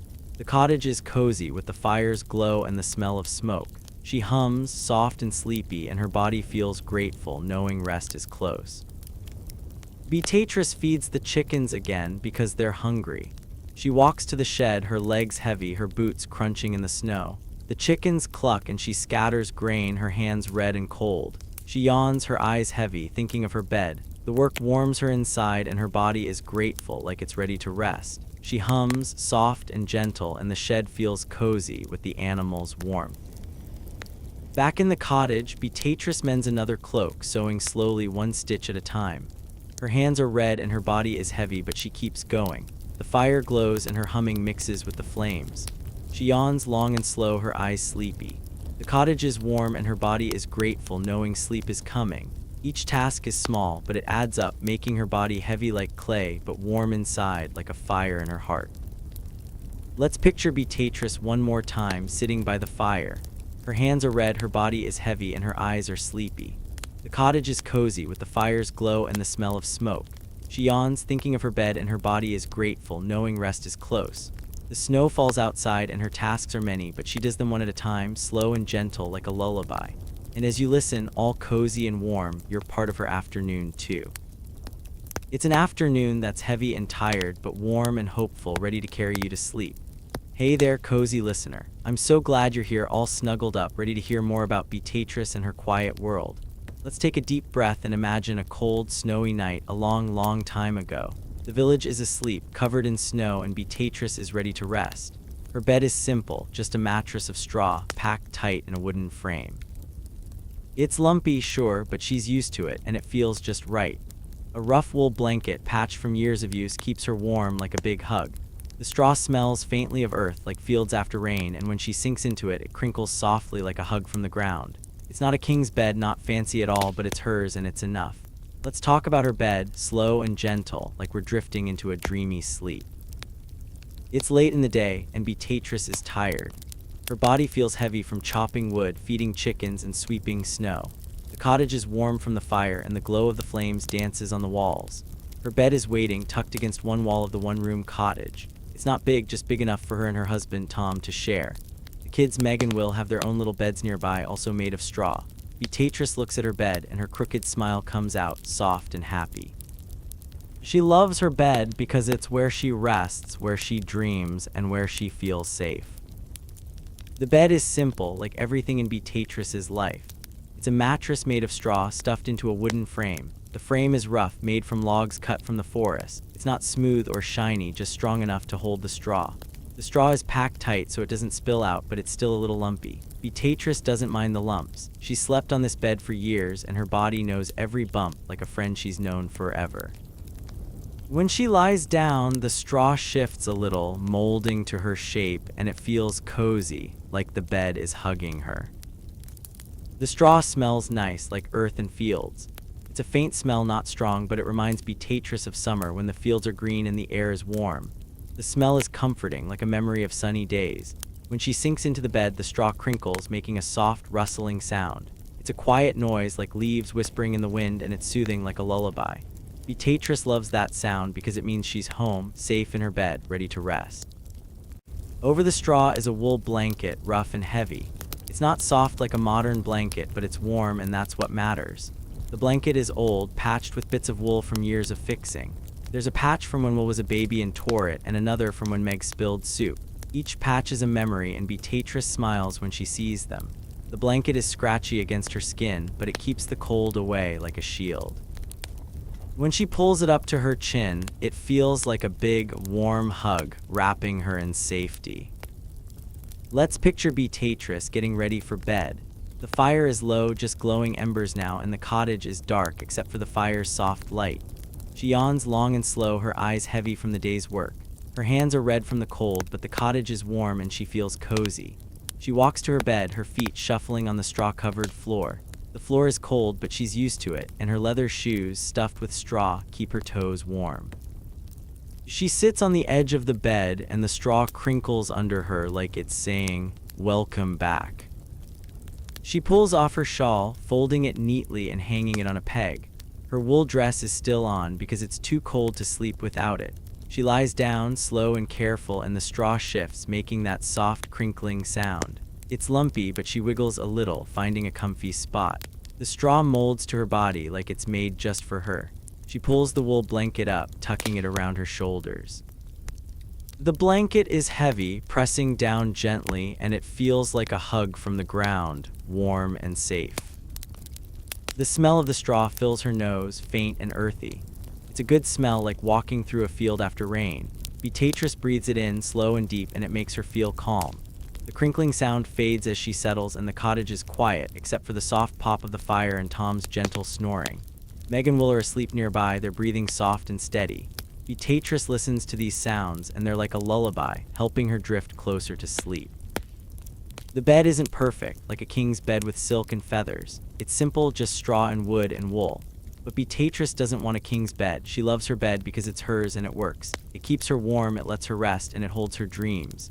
When she lies down, her body feels heavy like clay, but the bed supports her like a friend.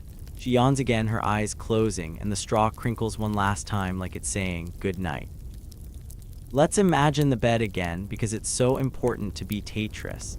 The wooden frame is sturdy, but it's rough, with splinters if you're not careful. Beatrice doesn't mind. She's used to it, and she knows how to avoid the splinters. The frame is low to the ground, so the bed is close to the floor. That's good because it keeps the cold air away. The straw inside is packed tight, but it's still a little lumpy, like a bumpy road. Beatrice likes the lumps because they're familiar, like the curves of her favorite path in the village. The straw is dry because Beatrice makes sure it stays that way. If it gets wet, it smells bad and doesn't work as well. She changes the straw every few months, pulling out the old and stuffing in new. It's a big job, but she does it because a good bed is worth it. The new straw smells fresh like the fields, and it crinkles more like a happy song. When she lies on it, the straw shifts, finding her shape, and it feels like the bed is made just for her. The wool blanket is her favorite part, even if it's rough. It's heavy like a pile of leaves, and it keeps the cold out. The patches make it special, like a quilt with stories. There's a blue patch from a cloak she wore when she was young and a brown one from Tom's old tunic. Each patch is a memory, and Beatrice runs her fingers over them, smiling her crooked smile. The blanket is warm, and when she pulls it up, it feels like the whole world is keeping her safe. Let's picture Beatrice in her bed, sinking into the straw. The cottage is dark, and the fire is just embers, glowing faintly. Her body is tired from the day, chopping wood, feeding chickens, mending cloaks. Her arms ache, her legs are heavy, and her hands are red from the cold. But the bed feels good, like a soft nest. The straw crinkles as she moves, and the sound is soothing, like a whisper. The blanket is heavy, pressing down gently, and it's warm, like a hug. Beatrice yawns, her eyes closing, and the earthy smell of the straw fills her nose. She listens to the cottage, quiet and calm. Tom is snoring, a soft, steady sound. Meg and Will are breathing, slow and gentle, like a lullaby. The fire pops once, then falls silent. Outside, the snow is falling, but Beatrice can't hear it because the straw roof keeps the sound away. The bed holds her, lumpy but cozy, and she feels safe, like nothing can hurt her. It's not a fancy bed, but it's enough, and Beatrice loves it. The bed is old, like the cottage. Beatrice has slept in it for years, ever since she married Tom. They made the frame together, cutting logs from the forest and nailing them with wooden pegs. The straw is replaced, but the frame stays strong and steady. The blanket is old too, passed down from Beatrice's mother. It's been patched so many times, but it's still warm, still good. Beatrice likes old things because they have stories and they feel like home. Let's imagine lying in the bed just for a moment. You sink into the straw and it crinkles, soft and happy. The lumps are there, but you wiggle, finding a comfy spot. The straw smells like earth, like a garden after rain. The blanket is heavy, pulling you down, and it's warm like a big hug. The cottage is dark, and the sounds are soft, snoring, breathing, the faint pop of the fire. You yawn, your eyes heavy, and the bed feels like it's holding you like a friend. It's not perfect, but it's enough, and you feel safe. Beatrice's bed is close to the floor, which is good in winter. The cold air stays low, but the straw and blanket keep it out. She tucks the blanket tight, making sure no cold sneaks in. Her body is tired, and the bed feels like a reward, like a prize for a hard day. She lies on her side, her head on her arm because there's no pillow. The straw is her pillow, and it's lumpy, but she's used to it. She closes her eyes, and the crinkling stops, leaving just the quiet of the cottage. The straw is important because it's what makes the bed cozy. Beatrice gathers it from the fields in summer when the wheat is cut. She dries it in the sun, making sure it's clean and soft. She stuffs it into the frame, packing it tight so it holds her weight.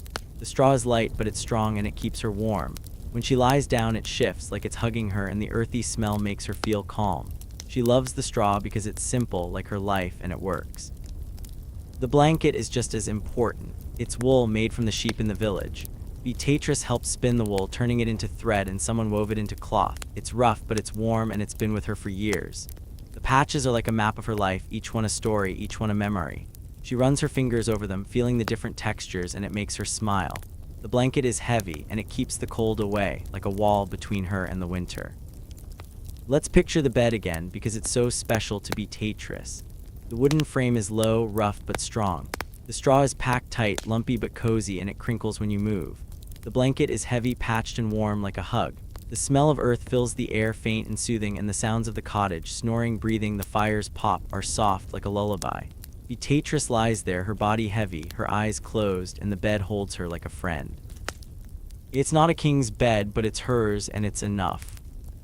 The bed is part of the cottage, part of Beatrice's world. It's in the corner near the hearth, so the fire's warmth reaches it. The kids' beds are nearby, so everyone is close. Beatrice likes that because it makes her feel safe knowing her family is near.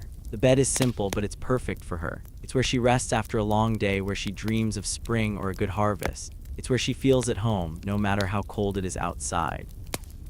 The straw crinkles every time she moves, and Beatrice loves that sound. It's like the bed is talking to her, saying, "You're safe, you're home." The sound is soft, like leaves falling, and it helps her fall asleep. She pulls the blanket tighter, feeling its weight, and the warmth wraps around her like a cocoon. Her body is tired, but the bed is cozy, and she yawns, her eyes heavy. Sleep is close, and the bed is ready, like a nest waiting for a bird. The blanket has patches, and each one is special. There's a green patch from a cloak she wore when she was a girl, and a red one from a scarf Tom gave her. The patches are uneven, sewn with wool thread, but they hold the blanket together. Beatrice sews them herself, her hands careful because the blanket is important. It's not pretty, but it's warm and it's hers. She loves the patches because they remind her of her life, of all the years she's lived in this cottage. Let's imagine Beatrice in her bed one more time. The cottage is dark and the fire is just embers glowing faintly. She lies on the straw, the crinkling sound soft and happy. The blanket is heavy, patched and warm, and it keeps the cold away. The straw smells like earth and the cottage is quiet with only the sounds of snoring and breathing. Her body is heavy, tired from the day, but the bed holds her like a hug from the ground. She yawns, her eyes closed, and the bed feels like home. It's not perfect, but it's enough, and Beatrice is grateful. The bed is simple, but it's strong like Beatrice. The wooden frame doesn't break even after years. The straw stays dry because she takes care of it. The blanket keeps her warm even when the wind howls outside. Beatrice loves her bed because it's where she rests, where she feels safe. It's not a king's bed with gold and silk, but it's better because it's hers. She sinks into the straw, the crinkling fatting, and the blanket wraps her tight. Sleep is coming and the bed is ready, like a friend waiting to hold her dreams. Let's picture the bed one last time, cozy listener. It's low to the ground with a rough wooden frame and lumpy straw. The blanket is heavy, patched with love, and it's warm like a big hug. The straw smells like earth and it crinkles, soft and soothing. The cottage is dark and the sounds are gentle, snoring, breathing, the faint pop of the fire. Beatrice is there, her crooked smile soft, her body tired but happy. The bed holds her like a hug from the ground, and it's enough.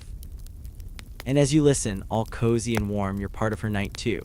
It's a night that's simple and cozy, like a lullaby, ready to carry you to sleep.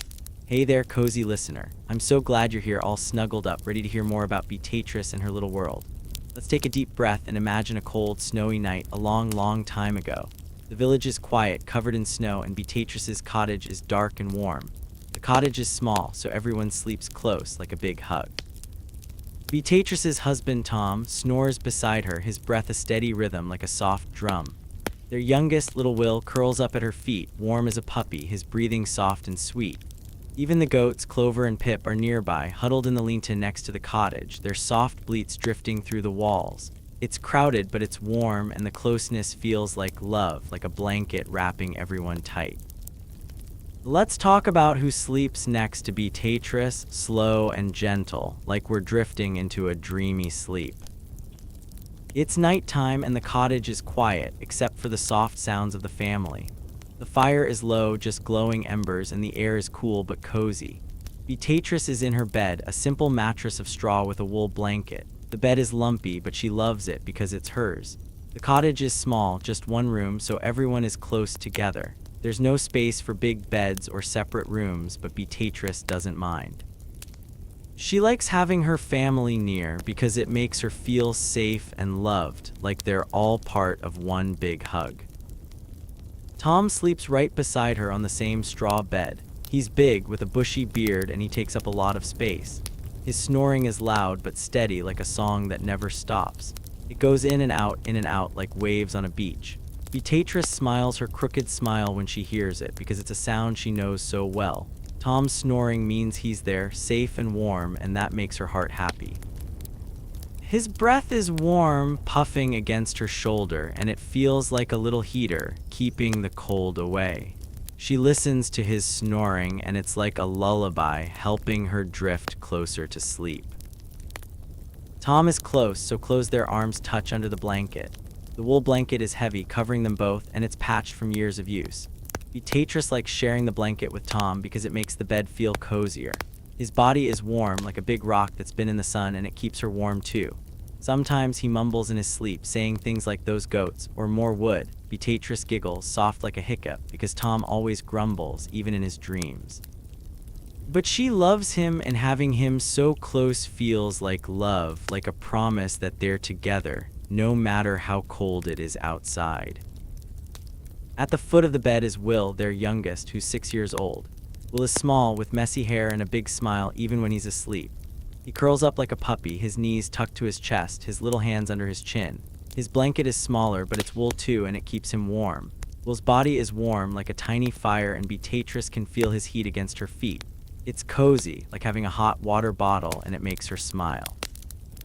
Will's breathing is soft like a kitten's purr, and it's steady, in and out, in and out. Beatrice listens to it, and it's like another lullaby, mixing with Tom's snoring to make the cottage feel alive. Will loves sleeping close to his parents. He feels safe there, like nothing can hurt him.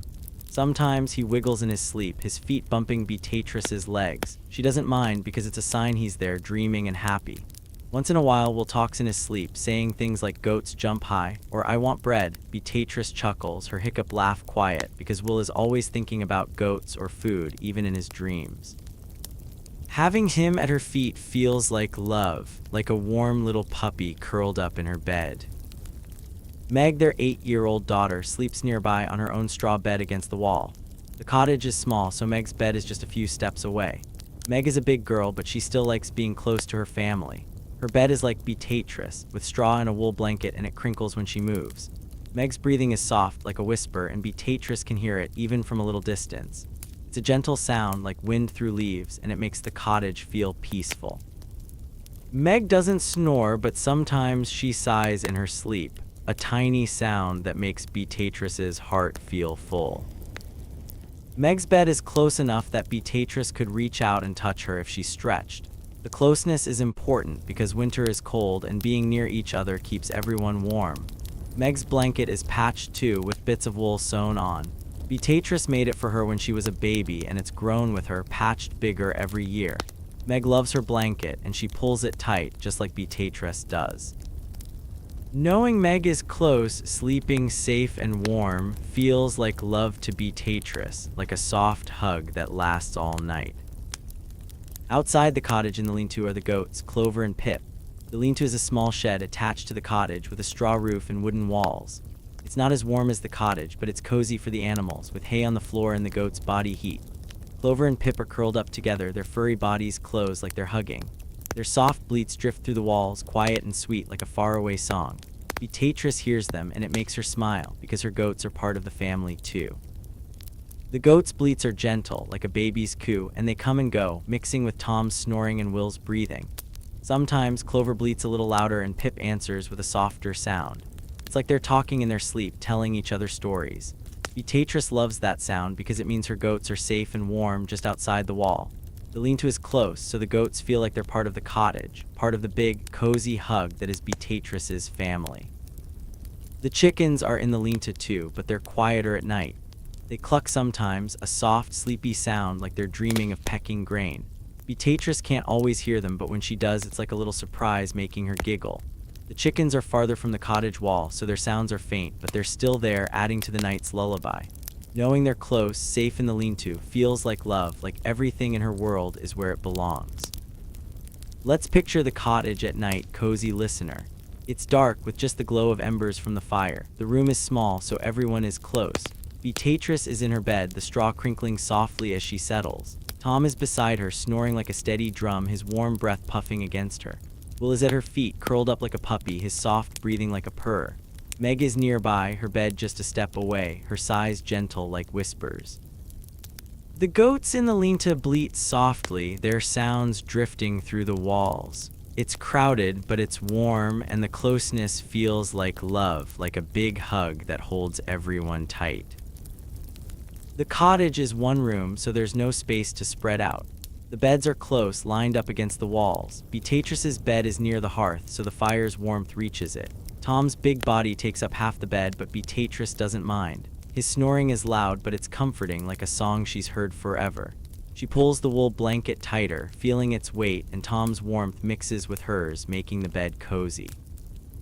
Will's little body at her feet is like a warm stone, and she wiggles her toes against him, smiling her crooked smile. Will loves sleeping at their feet because it makes him feel safe. His blanket is tucked around him, and his breathing is soft like a kitten's. Sometimes he moves, his feet bumping Beatrice, and she chuckles because it's so sweet. His warmth is like a gift, keeping her feet cozy, and his breathing is like a lullaby, helping her relax. Beatrice listens to him, and it feels like love, like her little boy is part of her, even in sleep. Meg's bed is close, just a few feet away. The straw in her bed crinkles when she moves, and Beatrice hears it, like a soft echo of her own bed. Meg's breathing is gentle, and her sighs are like little breezes floating through the cottage. Beatrice loves knowing Meg is there, safe and warm, just a step away. It's like Meg is still part of the hug, even in her own bed. The closeness makes Beatrice feel happy, because her family is together like a nest of birds. The goats in the lean-to are part of the family, too. Clover and Pip are close, just outside the wall, and their bleats are soft, like a song from far away. The lean-to is small, but it's warm with hay and the goats' furry bodies. Beatrice hears their bleats, and it's like they're saying, "We're here, we're safe." She loves her goats because they give milk and make her laugh with their silly jumps. Knowing they're close, even outside, feels like love, like her world is complete. The chickens add their own sounds, though they're quieter. Their clucks are soft, like they're whispering in their sleep. Beatrice hears them sometimes, and it's like a little surprise, making her heart warm. The chickens are farther in the lean-to, but they're still part of the cottage's night, part of the cozy hug. Beatrice loves them because they give eggs and make the shed feel alive. Their closeness, even if it's faint, feels like love, like everything is in its place. Let's imagine the cottage again, because it's so cozy. The fire is low and the room is dark but warm. Beatrice is in her bed, the straw crinkling as she lies down. Tom snores beside her, his breath steady, his body warm. Will curls up at her feet like a puppy, his breathing soft and sweet. Meg is nearby, her sighs gentle, her bed close. The goats bleat in the lean-to, their sounds drifting through the walls, and the chickens cluck faintly. It's crowded, but it's warm, and the closeness feels like love, like a big, soft blanket over everyone. The beds are simple, just straw and wool, but they're cozy. Beatrice's bed is lumpy, but it holds her and Tom, their bodies close. The blanket is heavy, patched and warm, and it covers them both like a shield against the cold. Will's little bed at their feet is small, but his warmth reaches Beatrice like a tiny fire. Meg's bed is close, and her breathing is like a song mixing with the others. The cottage is small, but it's full of love, and the closeness makes it feel big, like a whole world. The sounds of the night are soft and steady. Tom's snoring is the loudest, like a drum that never stops. Will's breathing is gentle, like a kitten's purr. Meg's sighs are quiet, like whispers in the dark. The goats' bleats are faint, like a faraway lullaby, and the chickens' clucks are softer still, like secrets. Beatrice listens to them all, and they weave together like a song that helps her sleep. The closeness of the sounds, the warmth of the bodies, feels like love, like a hug that lasts all night. The cottage is crowded because everyone is so close. There's no room for big spaces or privacy, but Beatrice doesn't want that. She loves having Tom beside her, Will at her feet, Meg nearby, and the animals just outside. It's like they're all holding each other, keeping the cold away. The straw beds crinkle, the blankets are warm, and the sounds are soft. Beatrice feels safe because her family is close, and that's what matters most. Let's picture Beatrice in her bed, cozy listener. The straw crinkles as she settles, and the blanket is heavy, keeping her warm. Tom snores beside her, his breath a steady rhythm, his body like a warm rock. Will curls up at her feet, his breathing soft, his warmth like a puppy. Meg is close, her sighs gentle, her bed just a step away. The goats bleat in the lean-to, their sounds drifting through the walls, and the chickens cluck faintly. The cottage is small, but it's warm, and the closeness feels like love, like a big hug that holds everyone tight. The night is cold outside, but the cottage is cozy. The fire's embers glow, and the straw roof keeps the snow out. Beatrice listens to the sounds, Tom's snoring, Will's breathing, Meg's sighs, the goats' bleats, the chickens' clucks. They're like a lullaby, helping her relax. Her body is tired from the day, but the bed is cozy, and the closeness of her family makes her heart happy. She pulls the blanket tighter, feeling Tom's warmth, Will's heat, and Meg's presence. The goats and chickens are close too, and it all feels like love, like a big, warm hug. The cottage is small, but it's perfect for Beatrice. She doesn't need a big house or fancy beds. She needs her family, her animals, and the warmth of their closeness. Tom's snoring, Will's breathing, Meg's sighs, the goats' bleats, the chickens' clucks. They're all part of her world, part of the hug that keeps her safe. She yawns, her eyes heavy, and the straw crinkles one last time like it's saying, "Good night." The closeness feels like love, and it's enough, more than enough. Let's imagine the cottage one last time, cozy listener. It's dark with just the embers glow. Beatrice is in her bed, the straw soft and crinkling. Tom snores beside her, his breath steady, his body warm. Will is at her feet, curled up like a puppy, his breathing gentle. Meg is nearby, her sighs soft, her bed close. The goats bleat in the lean-to, their sounds drifting through, and the chickens cluck faintly. It's crowded, but it's warm, and the closeness feels like love, like a big, cozy hug. And as you listen, all snuggled up, you're part of Beatrice's night too. It's a night that's warm and close, like a lullaby ready to carry you to sleep. Hey there, cozy listener. I'm so glad you're here, all snuggled up, ready to hear more about Beatrice and her quiet world.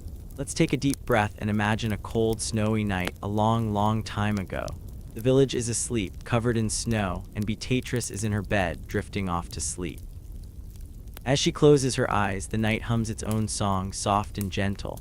The wind rattles the shutters, making a low, whispering sound. A goat snuffles in its sleep, cozy in the lean-to.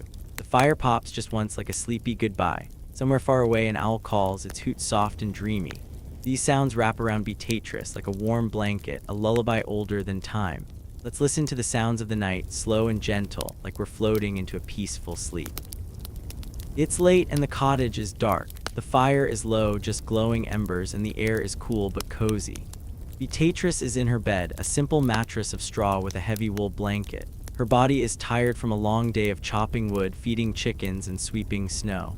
Her eyes are heavy and she's drifting, almost asleep, but not quite. The night is alive with sounds, soft and quiet, like a song made just for her. She listens, and each sound feels like a hug, helping her relax, pulling her closer to dreams. The first sound she hears is the wind. It's outside, moving through the village, touching the cottage with gentle fingers. The wind rattles the shutters, the wooden covers over the tiny windows. The shutters shake, making a soft, tapping sound like someone knocking very quietly. Tap, tap, tap. It's not loud, just low and steady, like a heartbeat. Beatrice listens to the wind, and it feels like the night is whispering to her, saying, "Sleep, sleep." The sound is soothing, like a lullaby, and it wraps around her, making her feel safe. The wind comes and goes, sometimes stronger, sometimes softer. When it's strong, the shutters rattle a little louder, tap, tap, tap, like a playful knock. When it's soft, it's just a whisper, barely there, like a sigh. Beatrice loves the wind sound because it's part of her world, part of the night. It's like the village is singing to her, telling her everything is okay. She pulls her blanket tighter, the wool heavy and warm, and listens to the wind, her eyes closing, her breathing slow. Another sound joins the wind, coming from the lean-to next to the cottage. It's one of the goats, Clover or Pip, snuffling in its sleep. The lean-to is a small shed where the goats and chickens sleep, and it's close, just outside the wall. The goat makes a soft, snuffly noise like a baby breathing through its nose. Snuffle, snuffle. It's a quiet sound, gentle and sweet, like a little giggle. Beatrice smiles her crooked smile because she loves her goats and their sounds make her happy. The snuffling comes and goes as the goat dreams.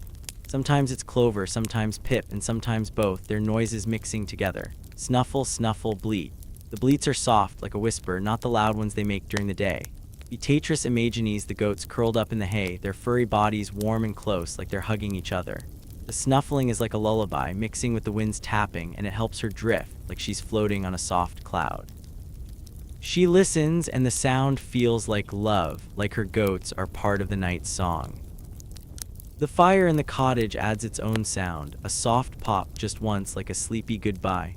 The fire is almost out, just embers glowing in the hearth. Every now and then a piece of wood shifts and it makes a little noise pop like a tiny firework. It's not loud, just a quick sound, then silence again. Beatrice hears it, and it's like the fire is talking to her, saying, "I'm still here, keeping you warm."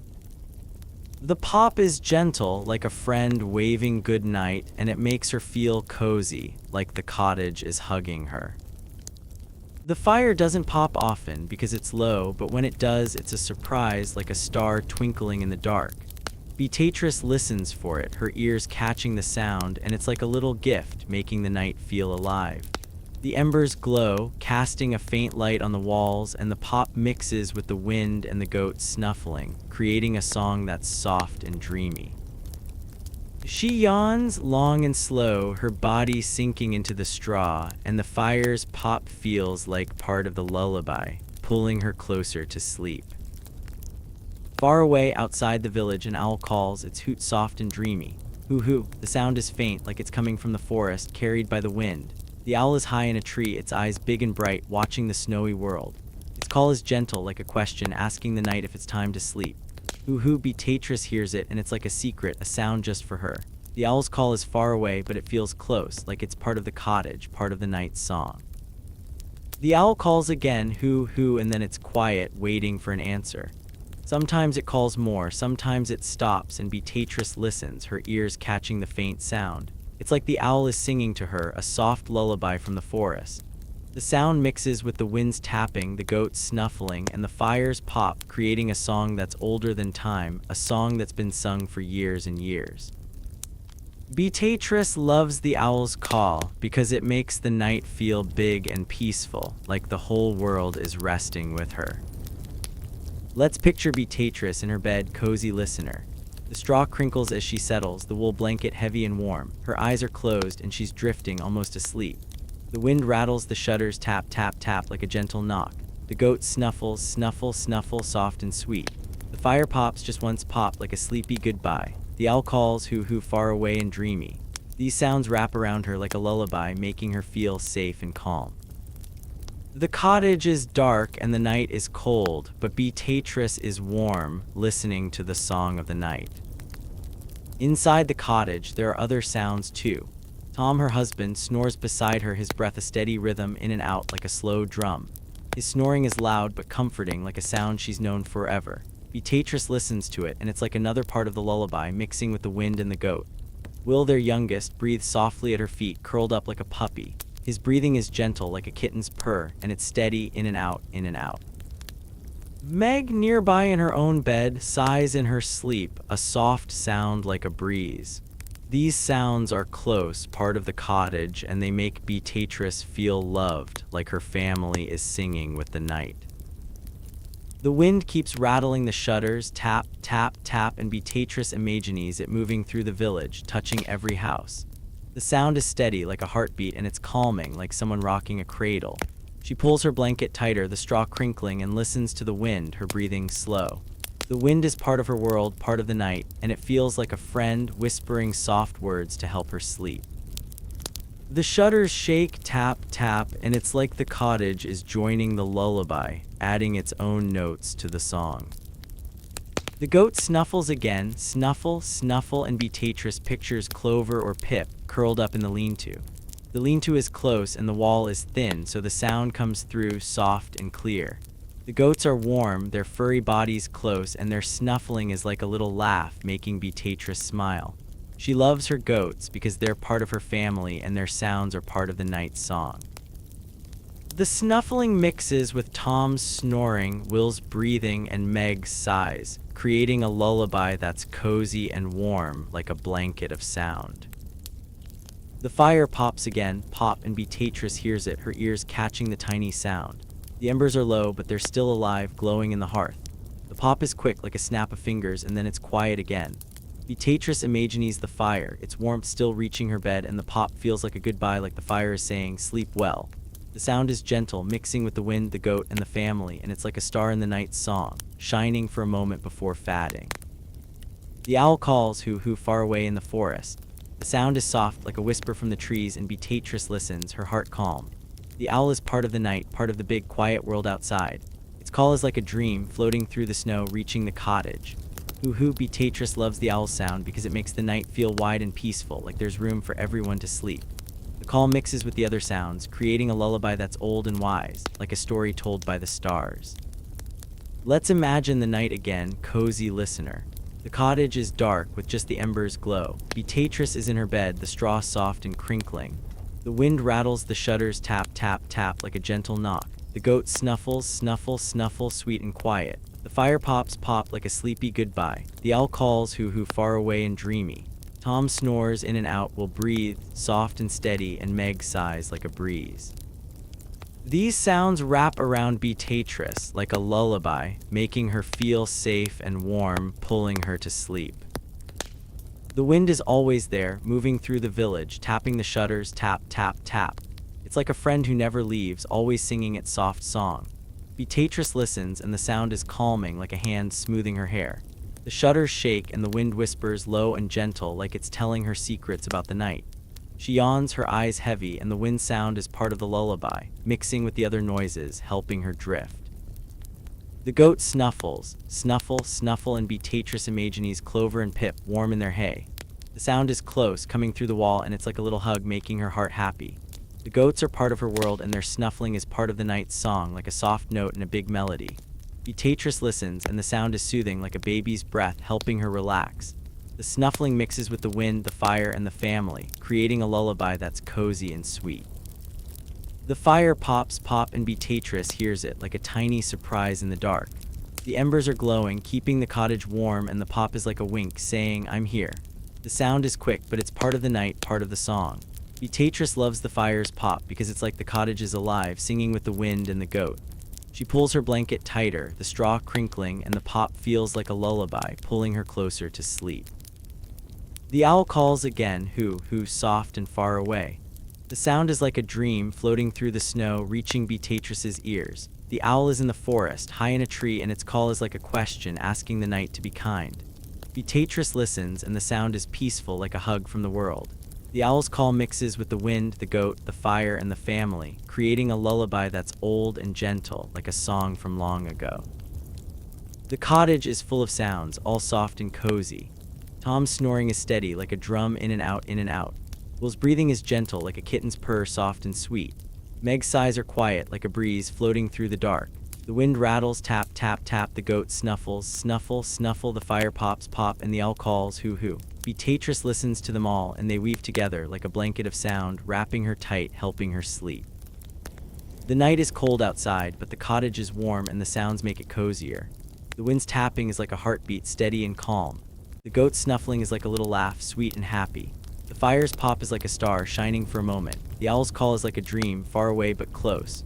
Tom's snoring, Will's breathing, and Meg's sighs are like a family hug, keeping Beatrice safe. She yawns, her eyes closing, and the sounds are like a lullaby, older than time, singing her to sleep. Let's picture Beatrice one last time, cozy listener. She's in her bed, the straw crinkling, the blanket heavy and warm. The wind rattles, the shutters tap, tap, tap, soft and low. The goat snuffles, snuffle, snuffle, sweet and close. The fire pops, pop like a sleepy goodbye. The owl calls, hoo, hoo, far away and dreamy. Tom snores, Will breathes, Meg sighs, and the night hums its song, wrapping Beatrice in a lullaby. The cottage is dark, but it's warm, and the sounds are love, like a hug from the world. And as you listen, all snuggled up, you're part of Beatrice's night too. It's a night that's soft and gentle, like a lullaby, ready to carry you to sleep.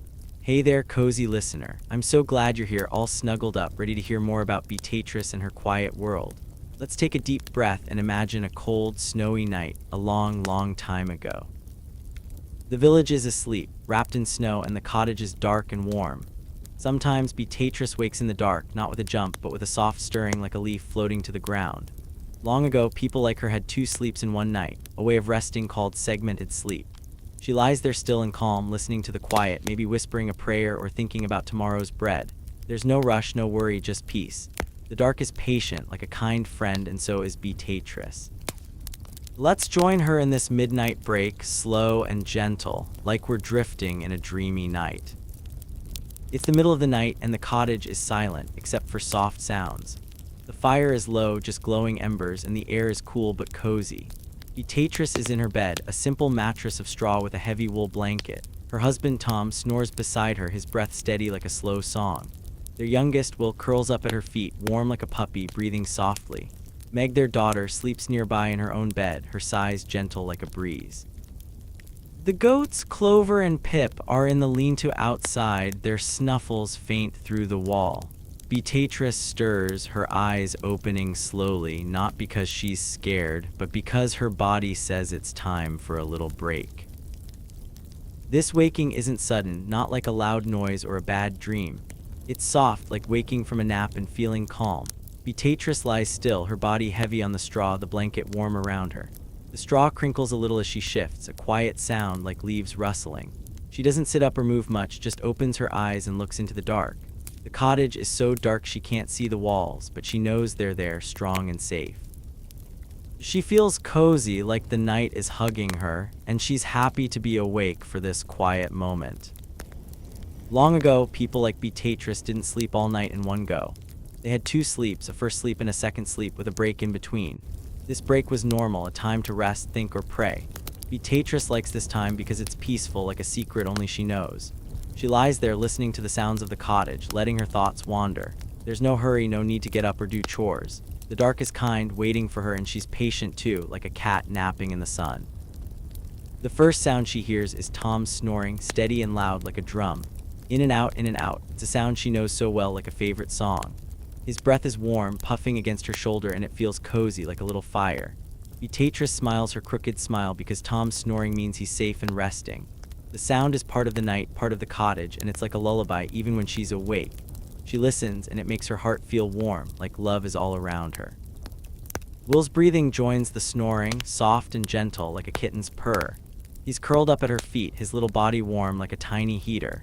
His breath goes in and out, so quiet it's almost a whisper, but Beatrice hears it because she's listening.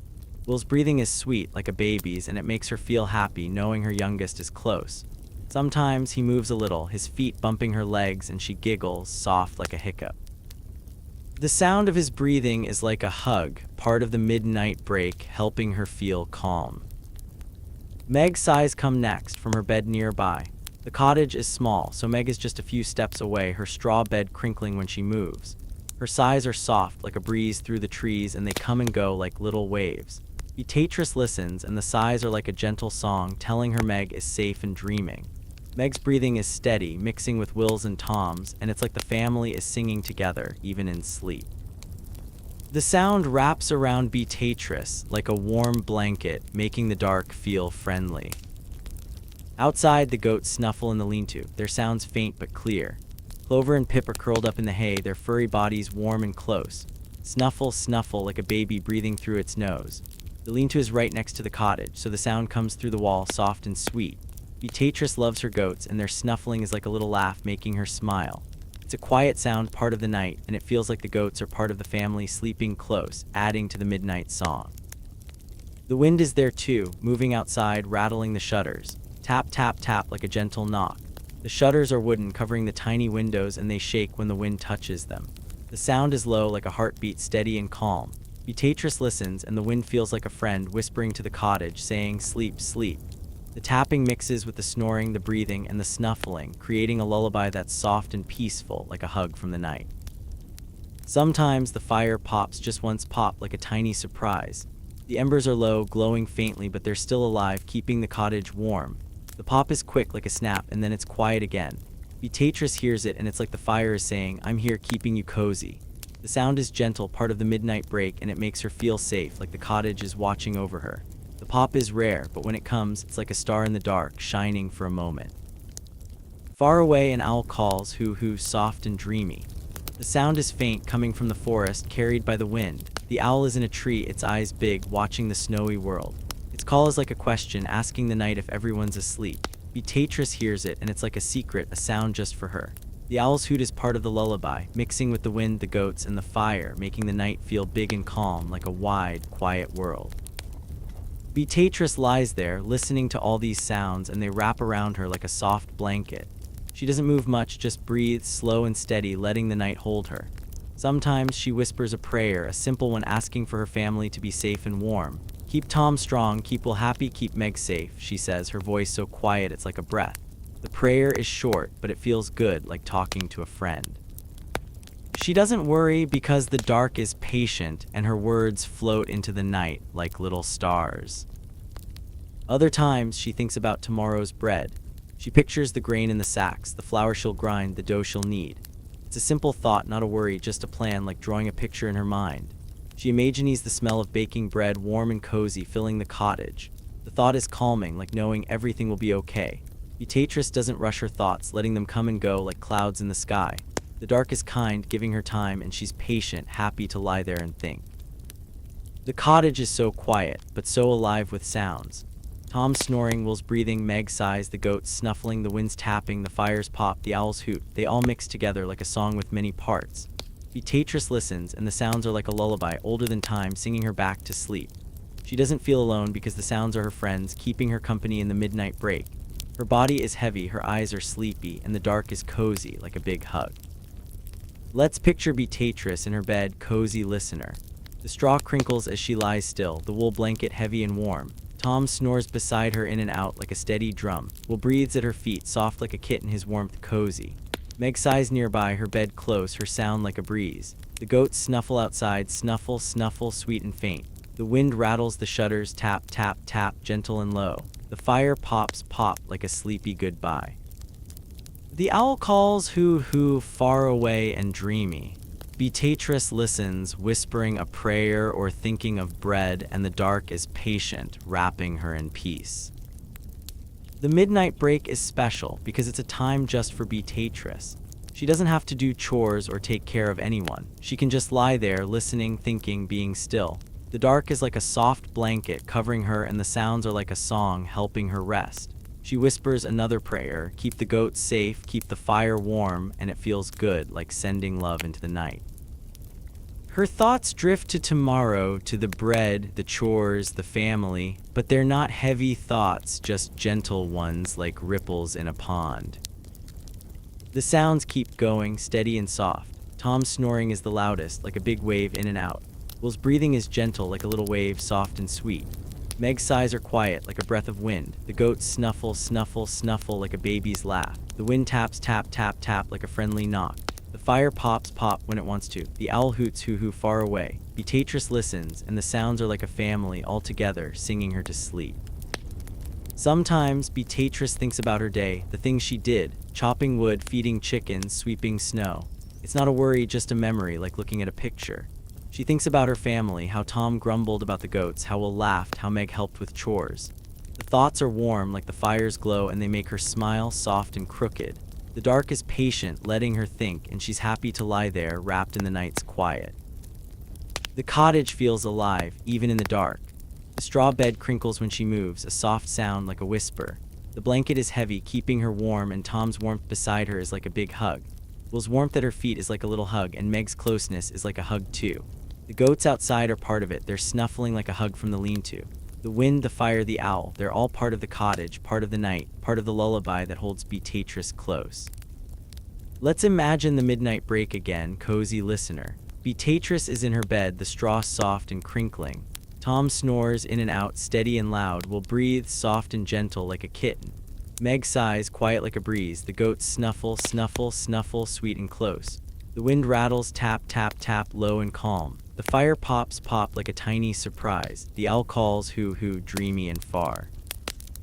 Beatrice lies there, whispering a prayer, thinking of bread, and the dark is patient like a kind friend. The sounds wrap around her like a lullaby, pulling her back to sleep. The midnight break isn't long, but it's enough. Beatrice doesn't count the time because the dark doesn't care about clocks.